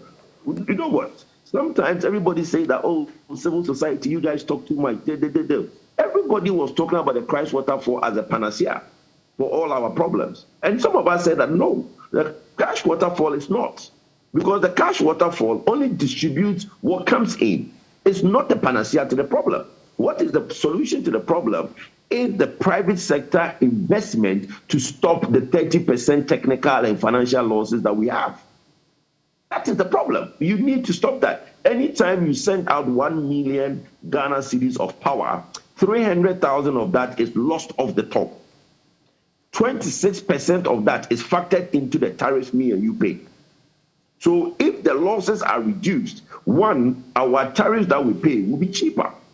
Two, we'll be able to get more money to pay back the IPPs. Why are we not wanting to go that route and not get private sector to invest in the distribution?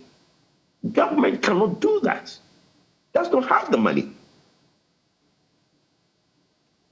So, look, my brother, it's a bit of a mouthful. I don't know why government wants to go that route, but let's see what goes on. So you're saying the approach is wrong. Hold for me. Let me see whether I can get Adam Yakubu back. Mr. Yakubu, can you hear me now? Yes, I can hear you, Ben. Okay, so let's go back to the earlier point you were making. And if you have any reactions to what Kojo Poku has said, do bring them to bear before we move on to the next question. Yes, so with the take-or-pay arrangements, like we have stated everywhere that developing countries or even power purchase agreements by their nature, you cannot do away with take or pay because it's more of an insurance clause that is inserted in the agreements to give the power producer some leverage that at the end of the day, whatever you are coming to do, at least some of it would be taken care of. And so it is still going to be very difficult, government saying they won't do take or pay. When just recently, the recent power purchase agreements that were signed with AXA, you have those take or pay clauses still inserted in them. And so it should tell you that we need to be honest with ourselves. What we can do, we cannot do it. What we can do, we try to improve upon it. And so that take or pay, we as a country where we are now, it will be extremely, extremely difficult to say we won't do take or pay. We cannot guarantee that when the power is produced, we will take it. And so making it difficult. And to add to what Doctor said, that the whole issue, if you look at it, comes from the revenue that we are supposed to collect when this power is produced. That is where we get the whole conversation wrong from the beginning. When you get the revenue mobilization drive right, then you are good to go. So we even propose that it is like ECG feels a bit overwhelmed. Why don't we allow private sector to invest by zoning the whole country into smaller zones so that these private revenue collectors would they are private people, and they know that at the end of the day, they are supposed to do what? To cough up some money to pay IPPs. They won't sleep on the job. But this is the case that ECG is a state company. ECG is chasing another state institution that owes them money, and it takes government to come in to call ECG to order that, look, give them some time, they would pay the money. What baffles me is even private companies that owe ECG to tunes of huge sums of money. And it will shock you to know that these are companies that submit audited accounts, and on their audited accounts, income statements, they have a column where we have electricity. They put a figure there and report it, state profits, and pay taxes on that. Do you know what it means? They are not even declaring the right profits to the government. And so right from there, they are shortchanging the system. And so we need to police the whole revenue system very well. To me, or we at IES, if we zone the country into smaller zones and allow for private investments, the PDS was good, but we got the whole thing being politicized, and government has virtually abandoned that conversation. But that is actually the right step to take if we want to get the activities of debt, legacy debt in the energy power sector right. Then we need to bring in, just like we did for our deregulation, if we do the same thing, deregulate the distribution value chain, definitely you have private investment, you have competition, then you have efficiency. And so we can't be political about it, and you cannot be diplomatic about it. The whole issue would come down to the activities of ECG NEDCO. If they get their revenue mobilization right, then we are good. Let me bring in Dr. Yusuf Suleimana. He's an energy strategist. He joins us from Oman. Doc, thank you for joining the conversation. Yeah, thank you very much, Ben, and good afternoon, or good morning to you. Good. Right, so 2 quick points. One, we've already set sail on the conversation in terms of the relevance of these power purchase agreements, bringing in the independent power producers, and the give or take situation in terms of the benefits versus the cost. But now, the independent power producers are telling us that by end of June, if you don't come up with something reasonable, we might just shut down. That would be disastrous. Later on, I'll find out from you, gentlemen, what the effects could be, whether they ration or shut down completely, what the effects could be. But wanting $450 million just to stay afloat versus our wanting to restructure $1.3+ billion in debt. Are we being realistic in dealing with the situation? Our government, I mean. Yeah, thank you very much. So it's a kind of a difficult situation. First of all, I think we haven't been able to quantify or, let me say, understand what we are dealing with in terms of the gravity, of the situation that we are dealing with.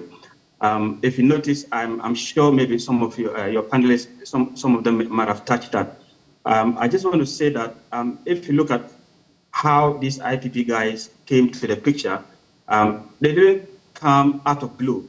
There was an issue, a burning issue, that came to play, and we needed to solve it head on. And when they came, they did so well. I mean, as we speak now, if not 50%, they are occupying about 50% of the market share in terms of what we consume on a daily basis, electricity that I'm talking about. And so if you understand the situation, and then we are able to handle this precarious situation, then we are bundling around how much this person need to give and how much this person need to take. I think it's not going to solve the problem. So I'm just saying that, Ben, the IPP, they have come to stay, and though I have problems with some of the contracts that were signed, but that's gone. I mean, we have to look at situations. You say you may have a problem with some of the contracts that were signed. Which ones and why? I agree that some of the contracts then was draconian, and which we of course we have moved on. I'm good shape. And so what I want to say is that if the IPP should take power, I mean, if they go with the promise what they want to do, and they actually go and take power or take their share, or even part of their share from the system, we're going to run into big troubles, and they're going to do so again. And I think we all know what Dumso came. I mean, when Dumso came, what it brought. It wasn't something pleasant. So I want to urge the government or the policymakers of the day, I mean, to sit them down. I always say that, I mean, we have to judge and look at something reasonable.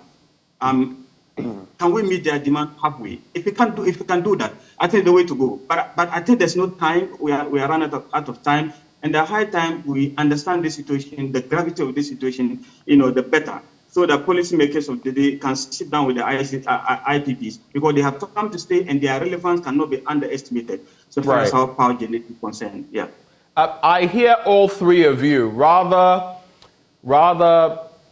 scarily suggesting that we could be gripped in the throes of Dumso once again. And that would be quite a picture, because we've expended so much money as a state, as a country, to get ourselves out of that, the crippling effects it had on our economy from all facets of society.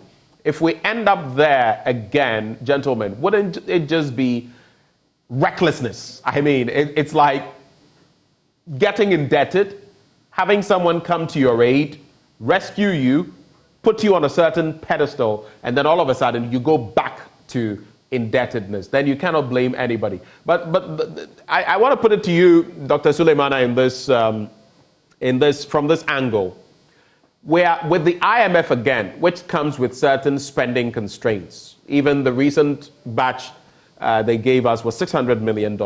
These IPPs are saying they need $450 million just to stay afloat. Can we make the cut? That's what I need to know. Is it possible for us to meet them, their demands? Doc? Yes, so that is just going to be difficult, I think, if you look at the numbers. But I always believe that, Ben, there's always a way out. We can't say there's no way out. They always say that, I mean, if you are targeting the stars, I mean, you target the moon, you shoot, maybe you might get a star. So I think what the IDPs they are doing, some of this demand, of course, is so huge. And if you look at what has come into the picture and what they are demanding, it could be Herculean, for the government. However, I always feel that there can't be a way out. So we want to know what the government is ready to offer them. I don't know whether they sit down to talk, because this is just dragging too much. So what I want to urge is that we are constrained, undoubtedly. And so let's come into the picture and look at how we can meet each other 50-50. But realistically, if you look at the quantum that is required and what is in, that might be difficult to meet. Nevertheless, I just believe that if the government sit down and negotiate in good faith with these IPPs, I mean, they are Ghanaians, most of them are Ghanaians, and they also understand this situation that we are in ourselves, So, by going forward, I want to move a little bit to that. I want to say that we need to look for sustainable solutions to all this. I mean, generation aspect of this electricity wasn't something that we think will come, to be a day that we'll talk about generation. I mean, we've been talking about the fact that we have excess capacity, we have this and that and that. What has happened to all that? And the reason being that, yes, we have the physical infrastructure sitting down, but the utility point or whatever we need to get running, we haven't made provision for that. So going forward, I want to say that let's link up the power sector and then the petroleum sector. I mentioned this so many years ago. And if we have done that, what is affecting this thermal generation mix is the gas. Sometimes our Atiwa gas is going down. Our Ghana gas plant is going down. If we had multiple trains of Ghana gas, so that at any point in time that there's maintenance on one train, we don't need to think about, shutting down or doing rationing. These are the sustainable measures. So going forward, I think we have to link up this power sector and the petroleum sector. We have done that, but we have to streamline it and make sure that we have pipelines that can run from east to west of the country, which we have done that long time ago. If you have this fiscal infrastructure sitting down and you think that you have generation capacity, you have excess capacity. No. You're going to be pumped down, and that's what is happening now. Yes. So these are the sustainable solutions that I think we need to champion. And if we do that, I don't think some of these things we're going to go back to them again. And I think my other guy, when I just joined, he mentioned the revenue stream. That is what I think we have to have a firm handle on. To make sure that if you look at the utility structure I mean, the kind of losses that we have in terms of commercial losses, the other losses, maybe they might have mentioned it before I joined, that is always the pain of our issues. You can't keep pouring water into a leaking basket. If we cover this kind of leakages, I believe it will go a long way to impact even and make our tariff structure very competitive, so far as industry is concerned and so far as domestic consumption is concerned. Ben. Kojo, have we bitten more than we can chew in this regard? We have to come up with $450 million for them to stay afloat. We even want them to restructure about $1.3 billion. But at the same time, we're in the grips of an IMF situation. What's your take? Well, Ben, you keep saying that, and I don't know why everybody is making this as if it's the government is the majority shareholder of ECG, but ECG is a limited liability company. It is ECG that not government. In the end, government has been the entity pulling the strings all through. We all know the fact that it is the ECG and all of that, but who has been the arrowhead for this? It has been government. Policy. Yes, but that's the problem. But you see, Poku, can restructure that debt for them if it's an ECG debt. Government of Ghana is in the IMF, so they can't restructure 450 million or 1.3 billion. I can restructure ECG debt for them. Okay? Because it's a commercial debt. It's not a government debt. Commercial debts can be restructured. You just need to look at ECG's revenue stream. ECG has to commit a certain amount of their revenue stream for a certain amount of years to whoever is prepared to restructure the debt. There are people who buy debt. You can go to the debt market and sell your debt. And there are people who buy your debt, which is what we try to do in the bond market, whereby we go and buy bonds. But debts can be restructured in a way where somebody can buy the debt at a certain rate, and then basically, but what the most important thing here is that Ministry of Finance, which is leading this thing, is handicapped. Because Ministry of Finance is treating it as if it is a GOG debt. It's not.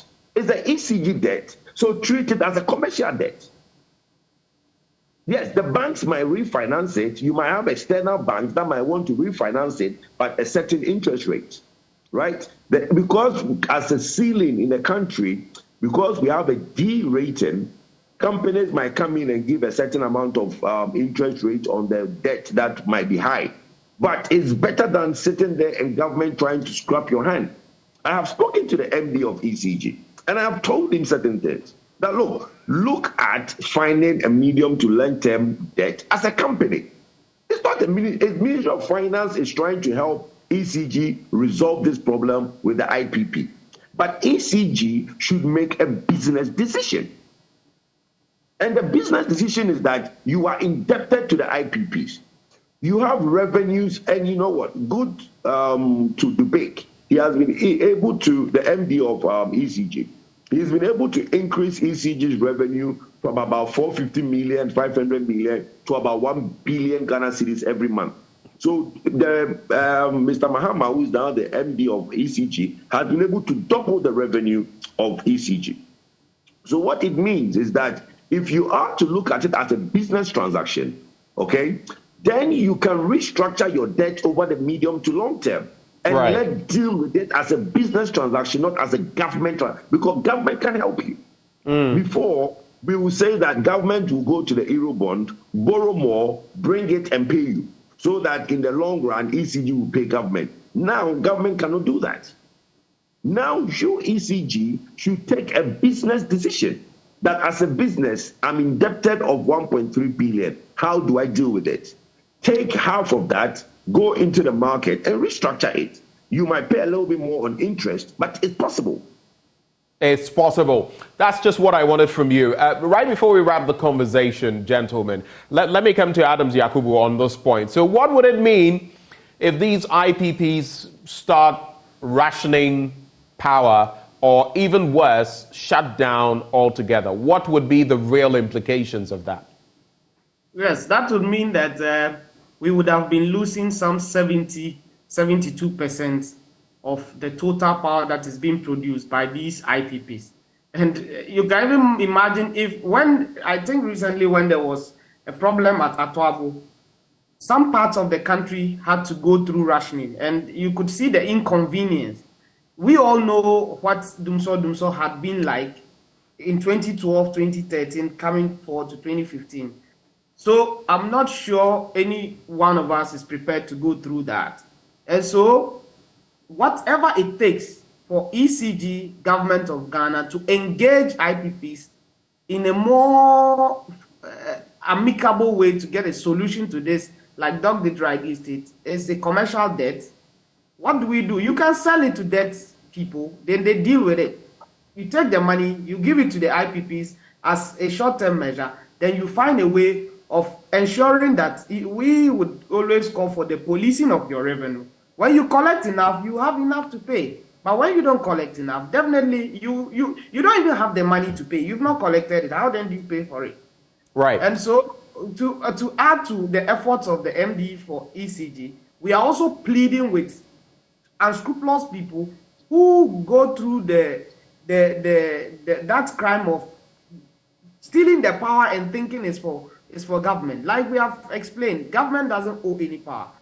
The power is paid for by private people, and so the money needs to be collected and given back to the person who is producing the power. Right. So if you are stealing the power and thinking you are being smart, it will get to a point that the power is not even available for you to steal. Right. Gentlemen, we have just a few minutes to wrap up on this conversation. I'm going to allot a minute each, maximum a minute to each of you. And I just want you to address two quick questions. One, so have we been reckless in getting to this point in terms of our energy situation? Have we been reckless in getting to this point? That is, in managing the situation. And two, in terms of shifting our power sources, energy transition. We've been told that we're in the process of building our first nuclear power plant as part of measures to create that sort of mix. Is nuclear energy the way to go on the back of what problems other countries employing it have to face? I'll start with you, Dr. Suleimana. Less than a minute each, please. Dr. Suleimana.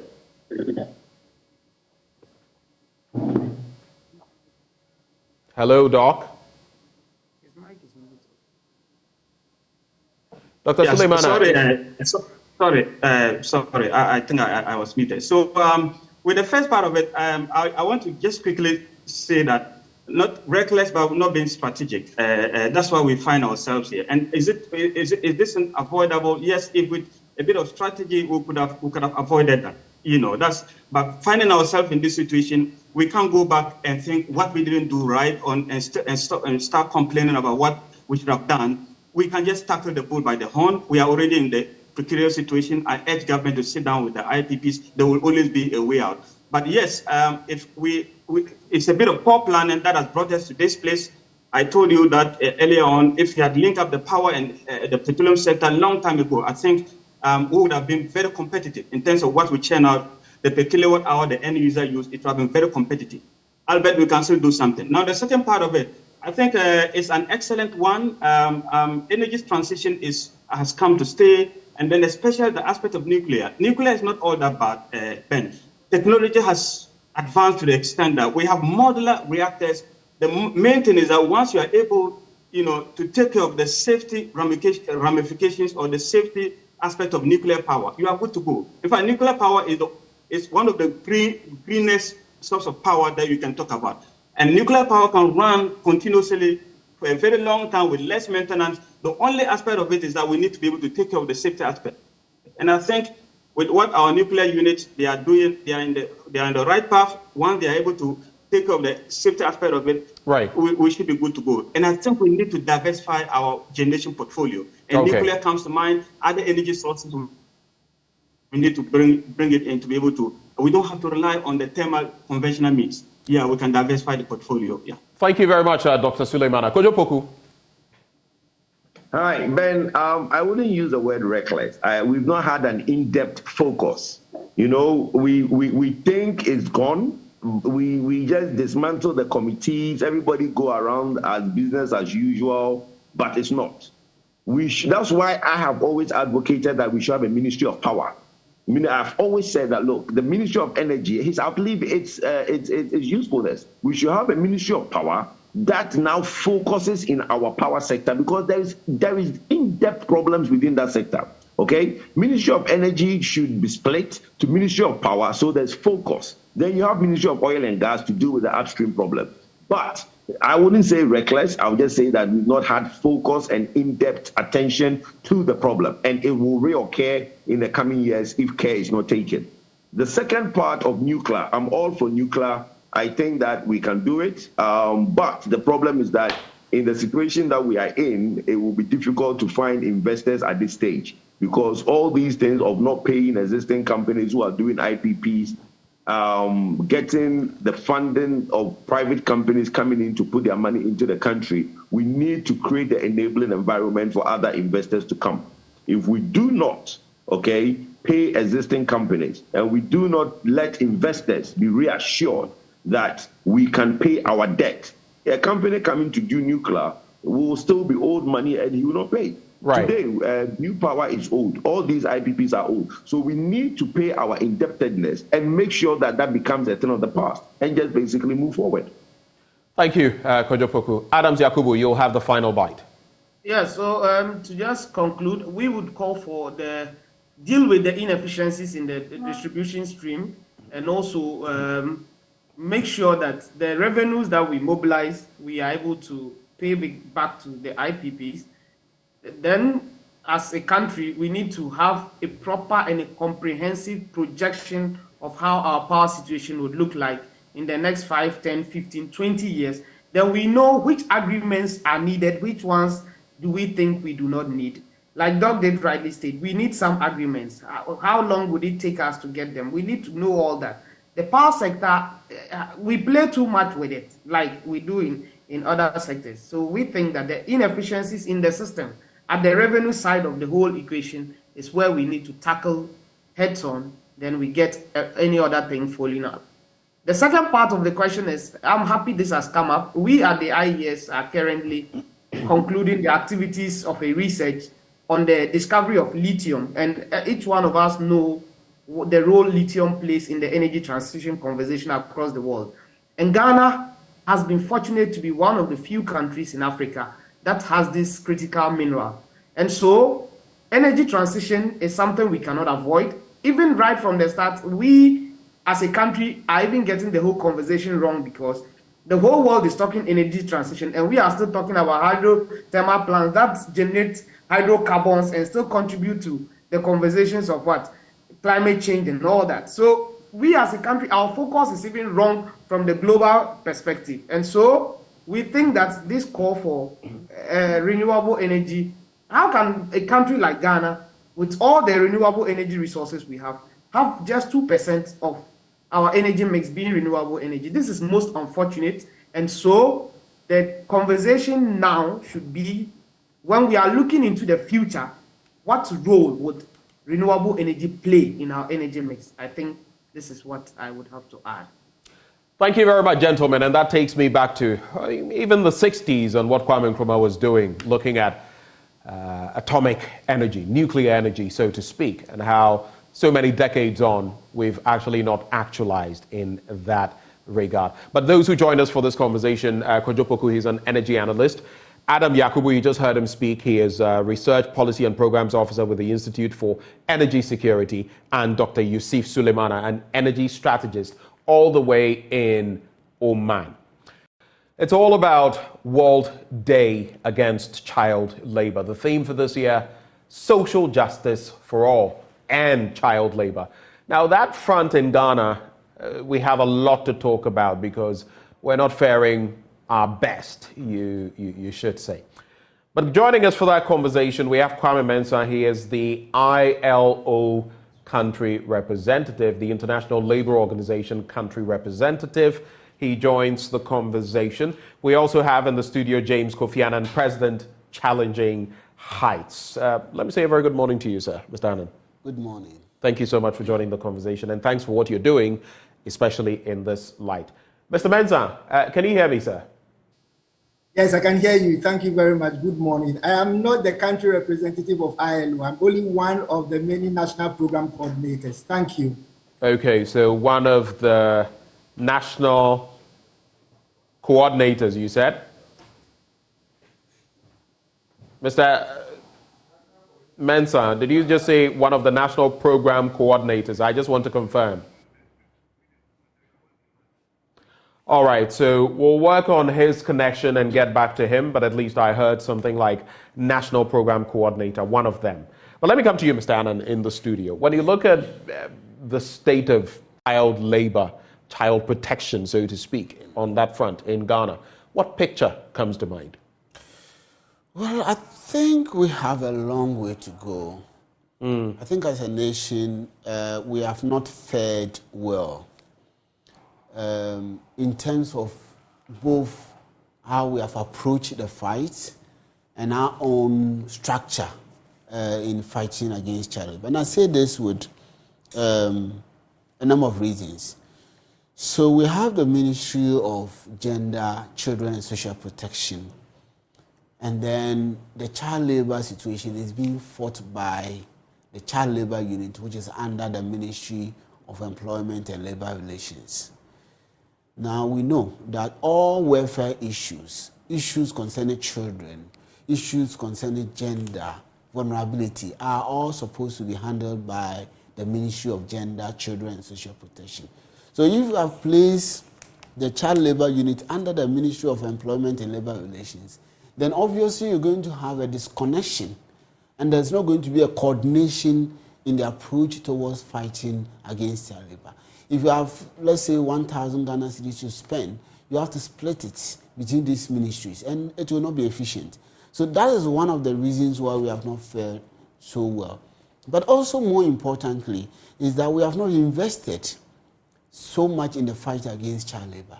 We enacted the Children's Act in 1998. The Children's Act spells out what child labor is and who is supposed to work at what point. It is not acceptable in any shape or form that a child below the age of 18 will engage in hazardous work. Hazardous work includes fishing, mining, and forced prostitution. So these are all things that have been defined already. And in Ghana, we have the hazardous work framework that defines what a child can do and what a child cannot do. Now, if you don't invest well, and when I say investment, I mean funding for the state institutions such as the Child Labor Unit, the Children's Department, the Department of Social Welfare, etc., they are not going to be able to do their work. I mean, just imagine a ministry department that in a whole year is giving less than 200,000 to fight against a situation where it's endemic. In Ghana, we are talking about 21% of children's population between the ages of 5 and 17 all being in child labor. I mean, I've heard of similar situations with social welfare, for example. The pittance they get versus working across the country. So I understand exactly what you mean. But what does that really mean in terms of, I mean, these deficiencies in terms of logistics, in terms of funding? How do they impact the work? Well, it means that we are losing the battle. You know, I know that globally, because of the COVID pandemic, the battle was already lost. But I think we could have done better. The battle was already lost? Lost, yes. So globally, about a decade ago, we used to have 245 million children in child labor, according to the ILO. Now, by 2016, the figure had reduced from 245 million to 151 million children in child labor. Unfortunately, as at now, we have reversed the trend to 160 million children being in child labor. So almost about 9 million children have been added to the stock of children who are in child labor. Wow. So that impacts a lot, you know, everywhere. I mean, these figures are coming from different countries. But in Ghana, we were doing much better at a point. At which point? Well, you know, I remember when the human trafficking law was passed in 2005. I mean, ILO played a lot of role, and that's why I'm happy that Kwame was going to join us on this conversation. ILO played a lot of role when they introduced the program on the elimination of child labor. And the Ministry of Employment and Labor Relations also tackled the issue in cocoa sector by even passing and establishing child labor monitoring systems. That was a very good thing to do. But now, nearly everything is stagnant. And so we are unable to progress at the same rate as we're progressing in the early 2000s to the late 2000s. So that's why we are retrogressing rather rapidly. Of course, we know that in the face of the COVID pandemic, when children were not in school, they were in homes and schools were closed, it presented a lot more vulnerabilities, and that's why I'm seeing a lot of increase in the numbers. Just imagine on Lake Volta, along the Lake Volta, we did a report last year that stated that 60% of all children living there were found in child labor. So that is the kind of situation that we are dealing with. Nationally, I have said that we are 21% children who are in child labor between the ages of 5 and 17.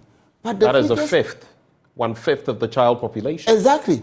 But the figure is more even staggering other places in this country. In the northern Ghana, we have 33% of all children. I was even about to reference that. Yes. About 33%. 33% of all children in the northern region who are in child labor.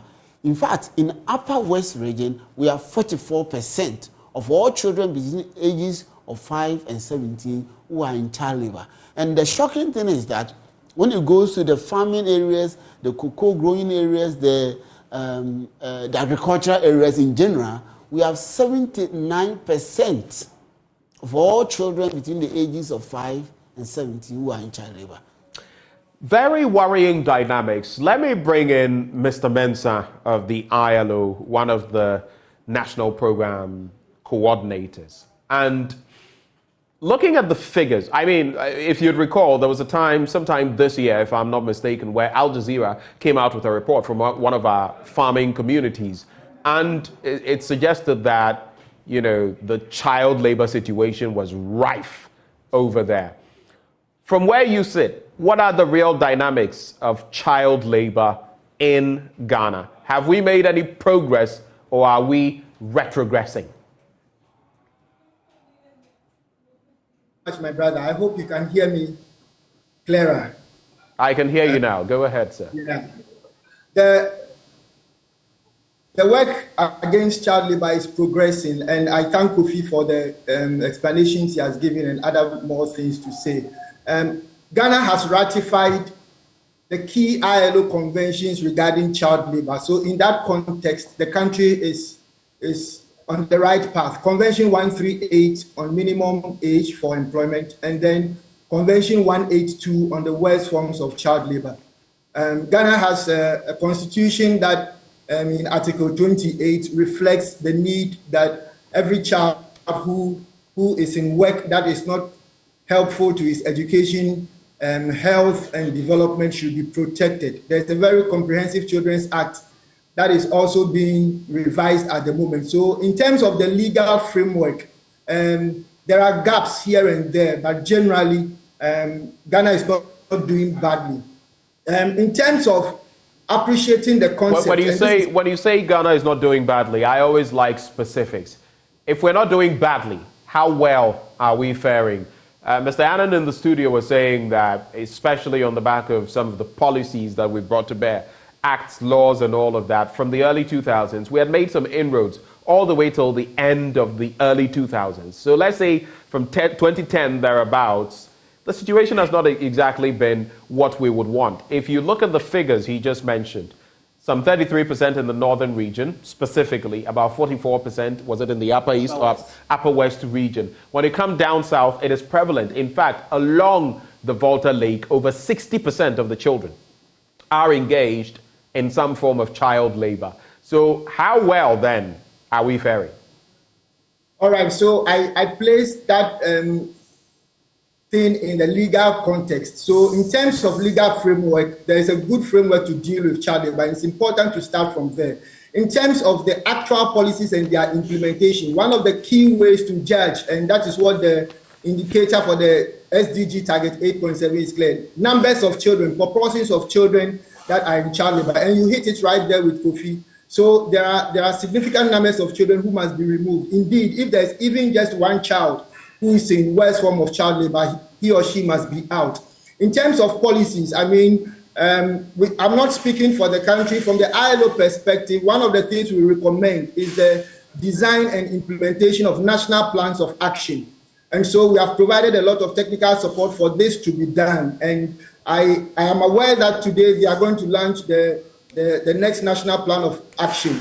The issue about coordination that Kofi talked about at the beginning is critical. So all agencies must be on board. And let's be very clear on this. Child labor is first a labor issue, okay? It's a labor issue. There are many other issues that affect children: child nutrition, child education, child malnutrition, child health, and all that. When it comes to child labor, it's important to keep the focus on labor issues, because 15 to 17-year-olds who are children, because they are below 18 years, can be employed in work. The work must just not be hazardous, and they must be given their labor rights. So that category of children should be given the protection and the employment that they need. And if this is dealt with, a chunk of child labor would have been dealt with. So having the labor ministry house the child labor unit is not a bad idea, but one agency cannot do it all. So there must be coordination. So there's a national steering committee, as far as I know, that deals with child labor issues. It has brought on board the Ministry of Gender, Children and Social Protection, the Ghana Police Agency, and even at the district assembly, they try to set up programs to bring in everybody. So the coordination bit is also growing. So it must be very clear that the infrastructure, both in terms of institutional framework and legal framework, is not that bad. But agroniform, so how is this affecting the numbers of children? I think that the emphasis now should be going on prevention, because as you remove and more are entering, you will not see any difference. And when the ILO held the last global conference in Durban, we clearly communicated in the action plan that prevention is better than cure. So we encourage that policies should focus on preventive measures. 3 of them: education, social protection, okay, and now social justice, as we talk about the World Day Against Child Labor this year. So the support that we are giving is to give direction in this manner. And we think that it's important to build on it block after block. The role of civil society groups is very much appreciated and is important. Everywhere in the world, the ILO experience has shown that civil society organizations cannot be left behind, and there must be transparency and accountability everywhere, including that space. But the ILO strategy is to work with social partners. So you would know that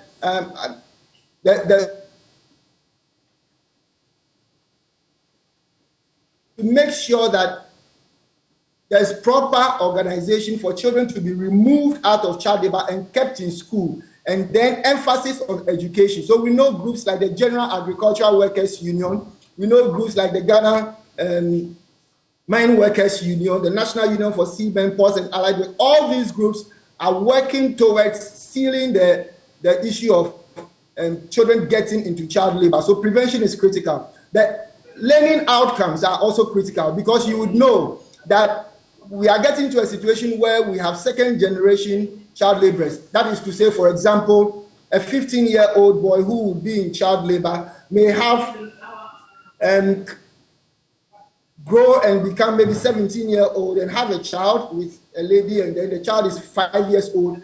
He is 17. The mother of the girl is 16, and then this child who is 5 maybe in a certain situation. You get what I mean? So we have to make sure that jobs are also provided for legally employable children, 15 to 17, and even for adults. Social protection must be given to adults, because poverty is still an underlying situation of child labor. So if families have good jobs, they are trained to manage their income, and it's not just livelihood empowerment, but economic empowerment, so that they move up from the survival level to economic viability, so that if in the cocoa season they get money, they have understanding in economics and bookkeeping, and they are able to reinvest in other areas so that when the lean season comes, they'll have enough money to hire, for example, adult labor to lead their cocoa farm instead of using their children and other people.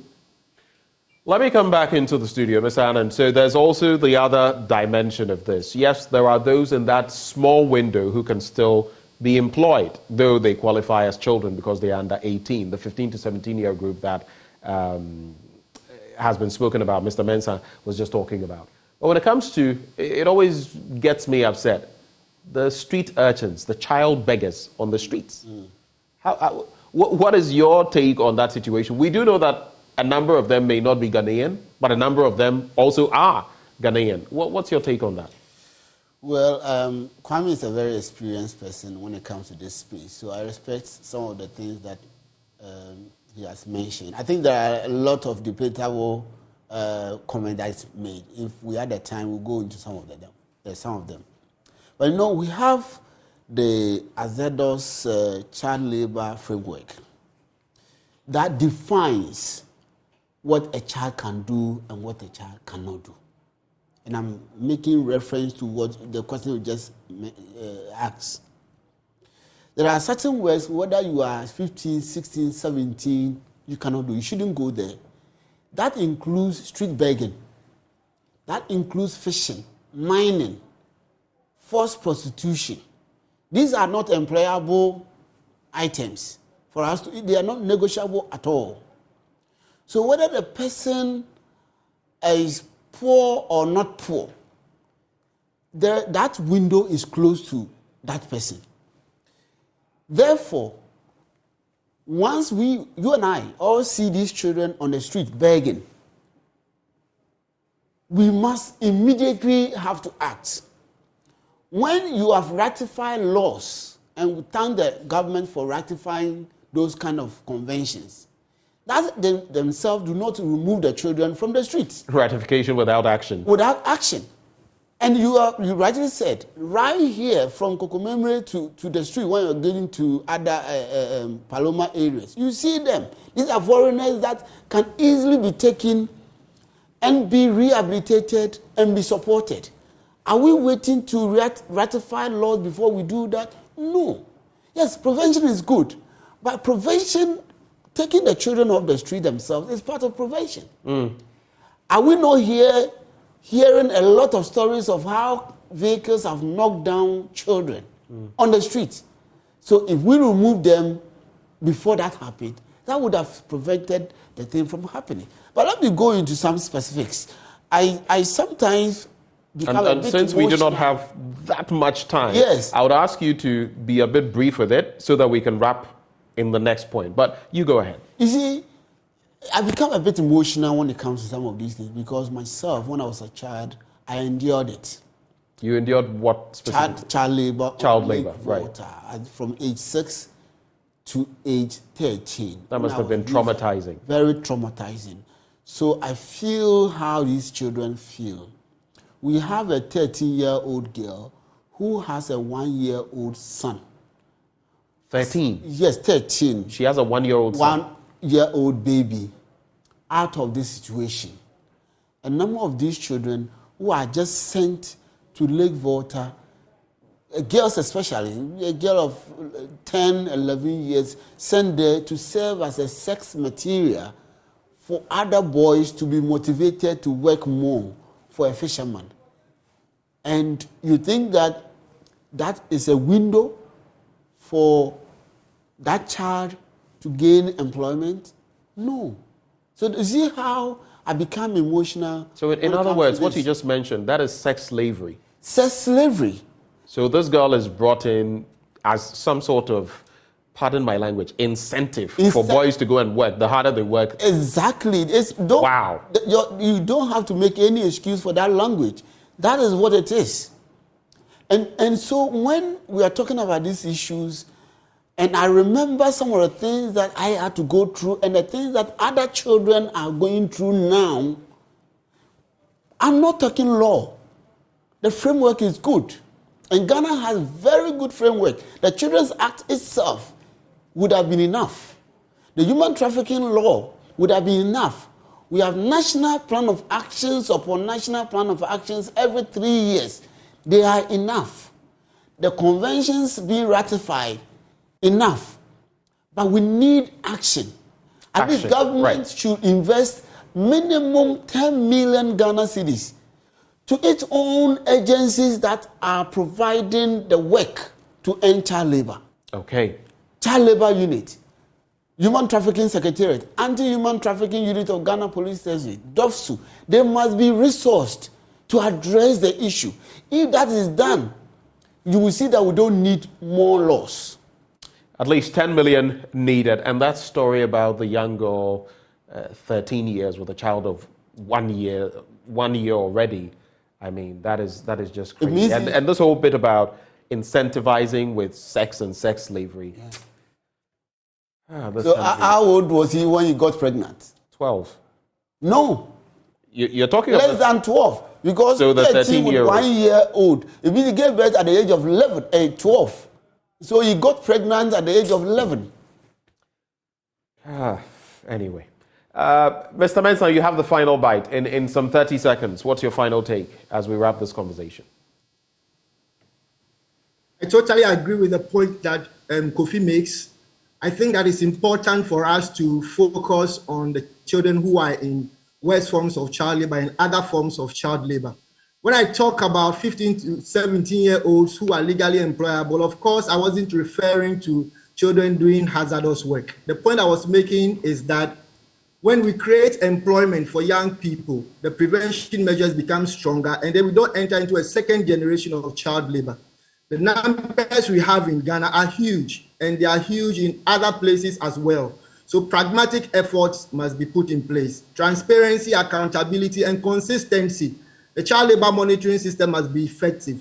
Business, private sector should come into the space, and we should focus on the child, not necessarily on the sector, because children move from sector to sector. And when there's equality, when there's social justice, we can fight against child labor sustainably. Thank you very much. Thank you very much, James Kofi Annan, joining me in the studio. He is President Challenging Heights. Yes. Is there something, I see you to be itching to say something? Yeah, I'm happy with what the last comment Kwame made about businesses. I think that businesses have acted as though the issue is not their issue, and I think that is quite irresponsible.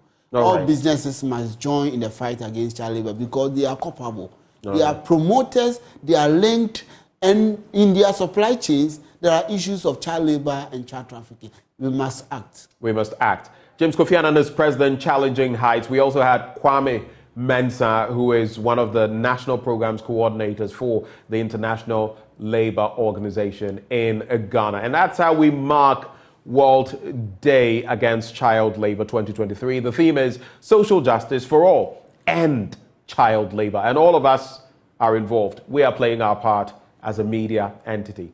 Ghana, a nation that begs. We have begged. We are begging.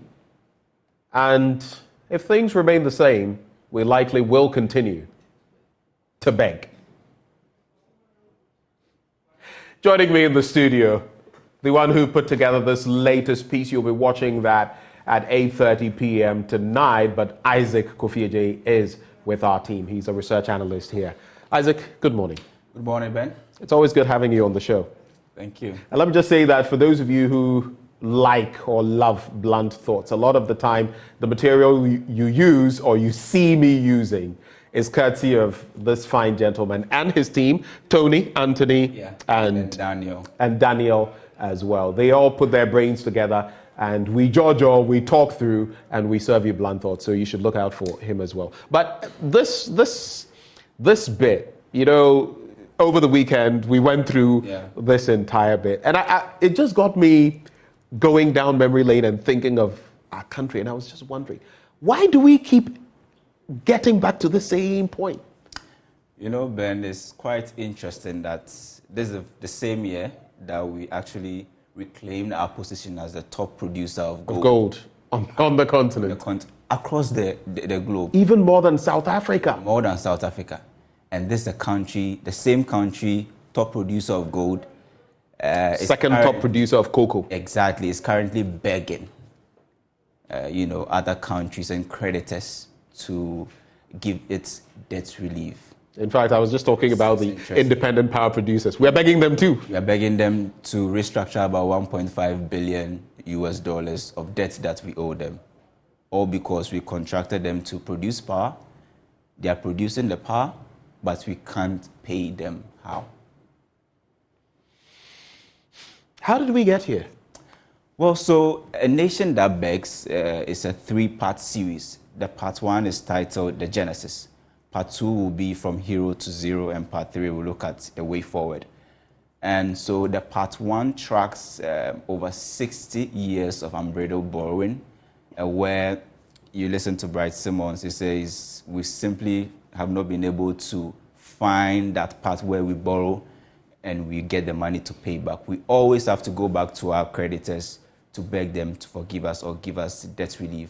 The most recent one we did was about 2 decades ago under the watch of former President Kufuor, where he actually had to go for the HIPIC program, where we enjoyed a fiscal space of about 6 billion.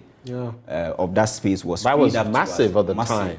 If you look at 2004 and you get a fiscal space of $6 billion, it tells you that you were supposed to utilize that space. But if you look at the data over the past 6 decades, we've not been able to do this ourselves, where anytime we speak about debt management, we need to bring in a certain headmaster called the IMF to come and supervise us. So we've never been able to stand on our feet alone. If you look at the data, it looks as if every 4 years or every 3 years, that's the average, we need to go back to the IMF, begging them, going to the IMF, supermarkets to go and look for a program. Every 4 to 6 years, we're ending up with the IMF. But just as I was asking you, conferring with you on this matter, it beats my imagination.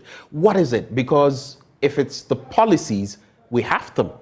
And if it's the brains, we have them. So we've had the likes of Dr. Kwabena Dufo, governor, finance minister at a point, businessman, fine brain in there.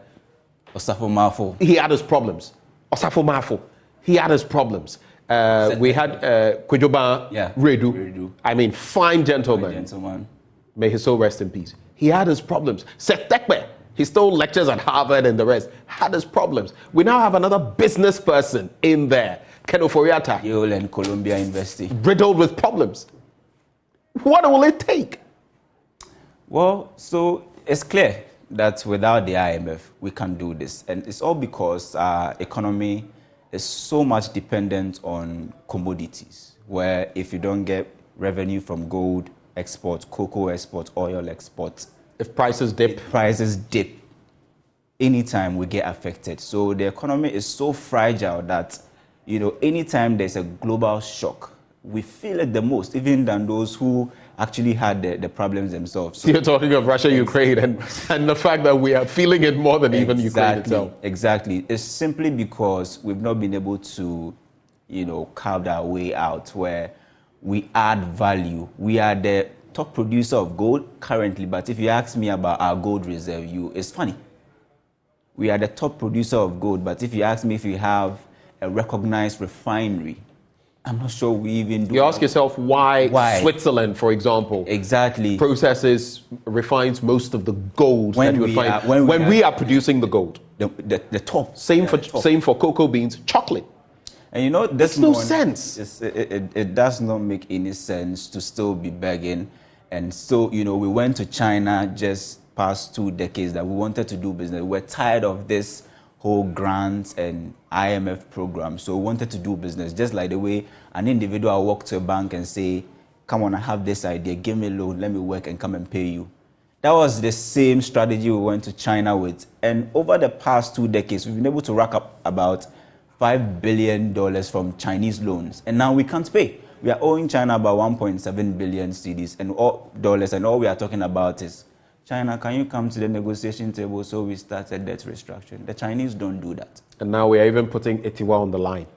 God help us. But 8:30 p.m. tonight, A Nation That Begs, like I said, the premise of this conversation. We have begged, we are begging, and likely, if we continue on this trajectory, we shall continue to beg. It's not ill will, it is just the reality. It's like Henry Ford says, you can't keep doing the same old things and expect that's something new. Different results. You'll get the same results. What can we expect in this 3-part series? This is the genesis. Then we'll go to from hero to zero, and then the way forward. What can we expect from the genesis? So in the genesis, for viewers, in the genesis, we speak to independent, brains who give you the accounts. So in there we have Professor Fred Binker. There's also Bright Simmons, all helping us to tell the story well. And then also we speak to finance ministers who were there when we're actually signing some of these loan agreements and IMF programs. So Setekpa is in there. There's also current Deputy Finance Minister. Deputy Finance Minister. Oh, you're talking about John Kumar. Dr. John Kumar. Heavily in the second part of the documentary. We also have sounds from, former President Kufuor and others, all talking about, our debt history. Kufuor giving us a candid account of why they had to go for that HIPIC program. We hear the one from Mahama who says that should be the last time we go to the IMF. The 16th IMF program was going to be the IMF program to end all programs. But here we are currently under a 17th, and we are projecting that probably we'll have our 18th, 19th, and probably it will be infinite because the same problems and we are applying the same methodology. So expect nothing but the best this evening at 8:30, where we give you, we take you on a historical ride, tracking Ghana's over 60 years of unbreakable. But I think that I need to say this, that quickly, because I want to give credit to Kingsley Otu, producer, one of the producers of AM Show. He actually really helped me in putting this beautiful piece together.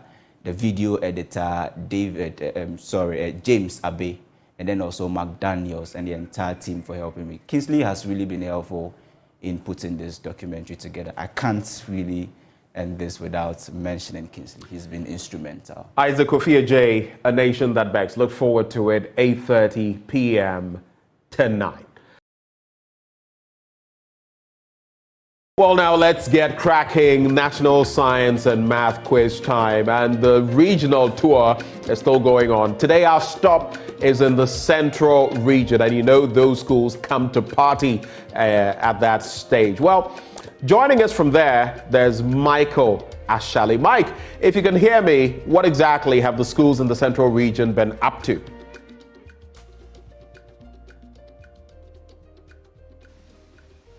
Benjamin, once again, you are welcome to the central region. And currently we are live from the CNC Hall, right opposite the University of Cape Coast, UCC. And central region, arguably has one of the best and brightest in the whole of the country. So many schools doing amazing academically. But this morning, we'll be having a 4-school contest, originally meant to be a 5-school contest, but just a few minutes ago we understood that Jukwa opted to stay out of the contest. But in all, we are going to have 3 contests today and about 9 of them in total. Benjamin, this morning you are going to have Boampons and SHS come against Senya SHS, then Ogwa SHTS, and then Ewutu Bodrasi SHS. Let me start with Senya. What is their expectation in this particular contest? Just to give a bit of background, that last year Senya was denied a spot in the nationals by Agri Memorial, and in that contest they came second to last with 21 points. 21 points is much better than what we saw in the Western North region, just to give you some bit of perspective to that. But one of the teachers join us here. Sir, good morning and thanks for joining us. Good morning. What's your name, sir? My name is Nicholas Aboyong. Okay. So Nicholas, so last year didn't go well for you at this same stage at the regional qualifiers. What has changed between last year and now? We have prepared very well and we are ready to win. So we believe that we will not repeat history, and we are winners, and we will qualify by the grace of God. I mean, what makes you so sure that you are going to win this time round? We corrected our errors, we worked things out as it's supposed to be, and we planned very well. And our contestants, as we do trial contest, we believe in God and also in them that we will win. I see. So Nicholas is very much elated, and he knows that they are going to have some chance in today's contest. But it's not only up to what he believes, the other schools also have them. So Nicholas, thank you very much. So let's have a rep from Boa Ponsen. I mean, they're also one of the 4 schools competing in this morning's contest. Thank you very much for joining us. Thank you. I mean, what's your name? Nsonwa Jonas Akwesi. I'm an old student of Boa Ponsen Senior High School. I see. And 2021 NSMQ contestant. I see. Wonderful to have you, because the perspective actually is that in 2021, for Boa Ponsen, you were kicked out at the prelims. I mean, you managed to qualify from the regional qualifiers, and Mauli kicked you out. I mean, a year down the line, how does that feel? Okay. It was a little bit painful, you see. We training here and there, and we moving to the prelims, and we being kicked out was something that we were it was a little bit difficult for us, but we are hoping that, you see, Boa Ponsen Senior High School is not a small school as people think. It's been a very long time that we started breaking chains and making records, and so I am quite sure that today too, history will repeat itself. We are going to win the contest. And you know the main reason why I am saying that we are going to win this contest? You see, last night I had a dream. I found my boys and I in Africa, specifically CNC Auditorium, and our goal was very simple. That was of beating several schools before claiming us the regional champions. For this fight, we all know that we've wrestled with alligators, we've tussled with the whales, we done handcuff lightnings and put tenders in jail. For this fight, I am quite sure here and there, everything that we are going to do here will be perfect, and I am quite sure that we are going to win the contest. Yes. I see. But you already heard from Senior. Yes. They are sure that they are going to win as well. Yes. Their teacher or their rep was talking a lot. He was, how should I put it? He was bragging. Let me put it in that way. But I am quite sure. I know what I'm talking about, and I know my boys. I know what they can do, and so specifically we are going to win this contest, and with a huge gap. Yes, that's what I think. Okay. Akwesi, only time will tell, and history may smile or frown on you just about 2 hours. And you know something, brother? After the contest, I want you to come and look for me, or I will come and look for you. And after the contest, I am telling you that, yes, we are going to win. And after the contest, you yourself will tell me that, yes, you said it. Yes, you said it. And I will tell you that, yes, I told you. Yes, I told you. And yes, I told you so. Okay, sure. Thank you very much, Akwesi. So that's Boa Ponsen rep from last year. He was in that contest. At least at this level, at the prelims, at the national qualifiers, regional qualifiers, beg your pardon, they qualified, they won the contest and went on to the prelims where they were kicked out by Mauli. But let's talk to the other schools, right? Ogwa Senior High Technical School. You've heard from Senior, you've heard from Boa Ponsen. They're so sure that they have a fair lead over the other schools. What says you? Okay, I'm from Ogwa Sectec. My name is John Zati. We don't talk much. I know we win. Our boys are poised for victory. We've had sleepless nights. It wasn't easy. Last year, we're in the same group with Fantiman Girls and Holy Child. Yeah, we gave them a tough contest. At the end of round 1, we were leading. But round 2, I don't know what happened. But this year, I'm sure we win. I heard the other guy ranting and bluffing. After the contest, come and look for me too. Yeah, because I know we win. We will surely win. That's a lot of people I have to look for after the contest. Yeah, come and look for me. My name is Asidik. Look for me. Okay. Yeah, I know you are going to win. Huge margin. Not 2 or 3. Huge, very huge. Somewhere 9 or 10. But that's not a huge margin at all. Oh, 10 is huge. 10 is really huge. Because if you win with 1 or maybe 2 points, I don't think it's that huge. Yeah. But 9, 10. Boa Ponsen, they're a very good school. Very, very good school. but we are not afraid of them. I know we win. I trust my boys. We'll go sector. Sure. Asadik, let's wait 2 hours time. I also come and look for you as well. Let's have a rep from Borgia, the final school in this morning's contest, and how they have also prepared for today's contest. Good morning. Thanks for joining me once again. Good morning. Please, what's your name? My name is James Karijiwa. James, so the other schools are very much confident that they are going to beat your school and that you wouldn't count in this particular contest. I mean, I'm definitely sure that you didn't come here to fail. No, we are here to conquer. Last year we did our best. This year, looking at the schools available, it means we are going to win. And after this interview and after the contest, we'll come back to tell you that we really won. I know one person want to say more that they're going to win, but we'll give them right for their mind. We're going to make wonders here. That is which was Senior High School. Sure. Let me thank you very much, James. So, all 4 schools are confident that certainly in 2 hours' time they would have carried the day. But only one school can do that in 2 hours' time. Let's see how that goes. But they are not the only schools competing. Later in the day, let's expect the Swedru Business School to also mount the stage right behind me. And then we are going to have Wesley Girls also coming on this stage later today. I'll bring you all of those details, Benjamin.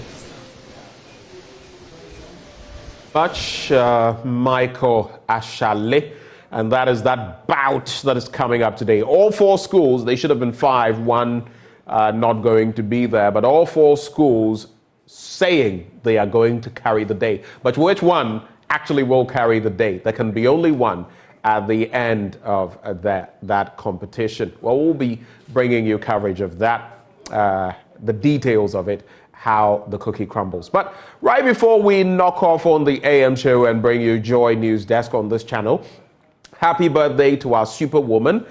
Words aren't enough to describe how blessed we are to have you as our mother. Happy birthday to you, darling Koshi.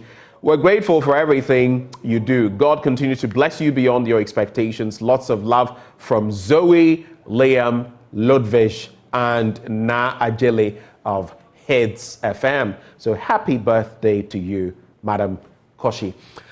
And on that note, a happy birthday to all of you out there who are celebrating today as well. My name is Benjamin Akakpo. I am glad to have come your way this morning on the AM show. Do have a good day. Joy News Desk up next.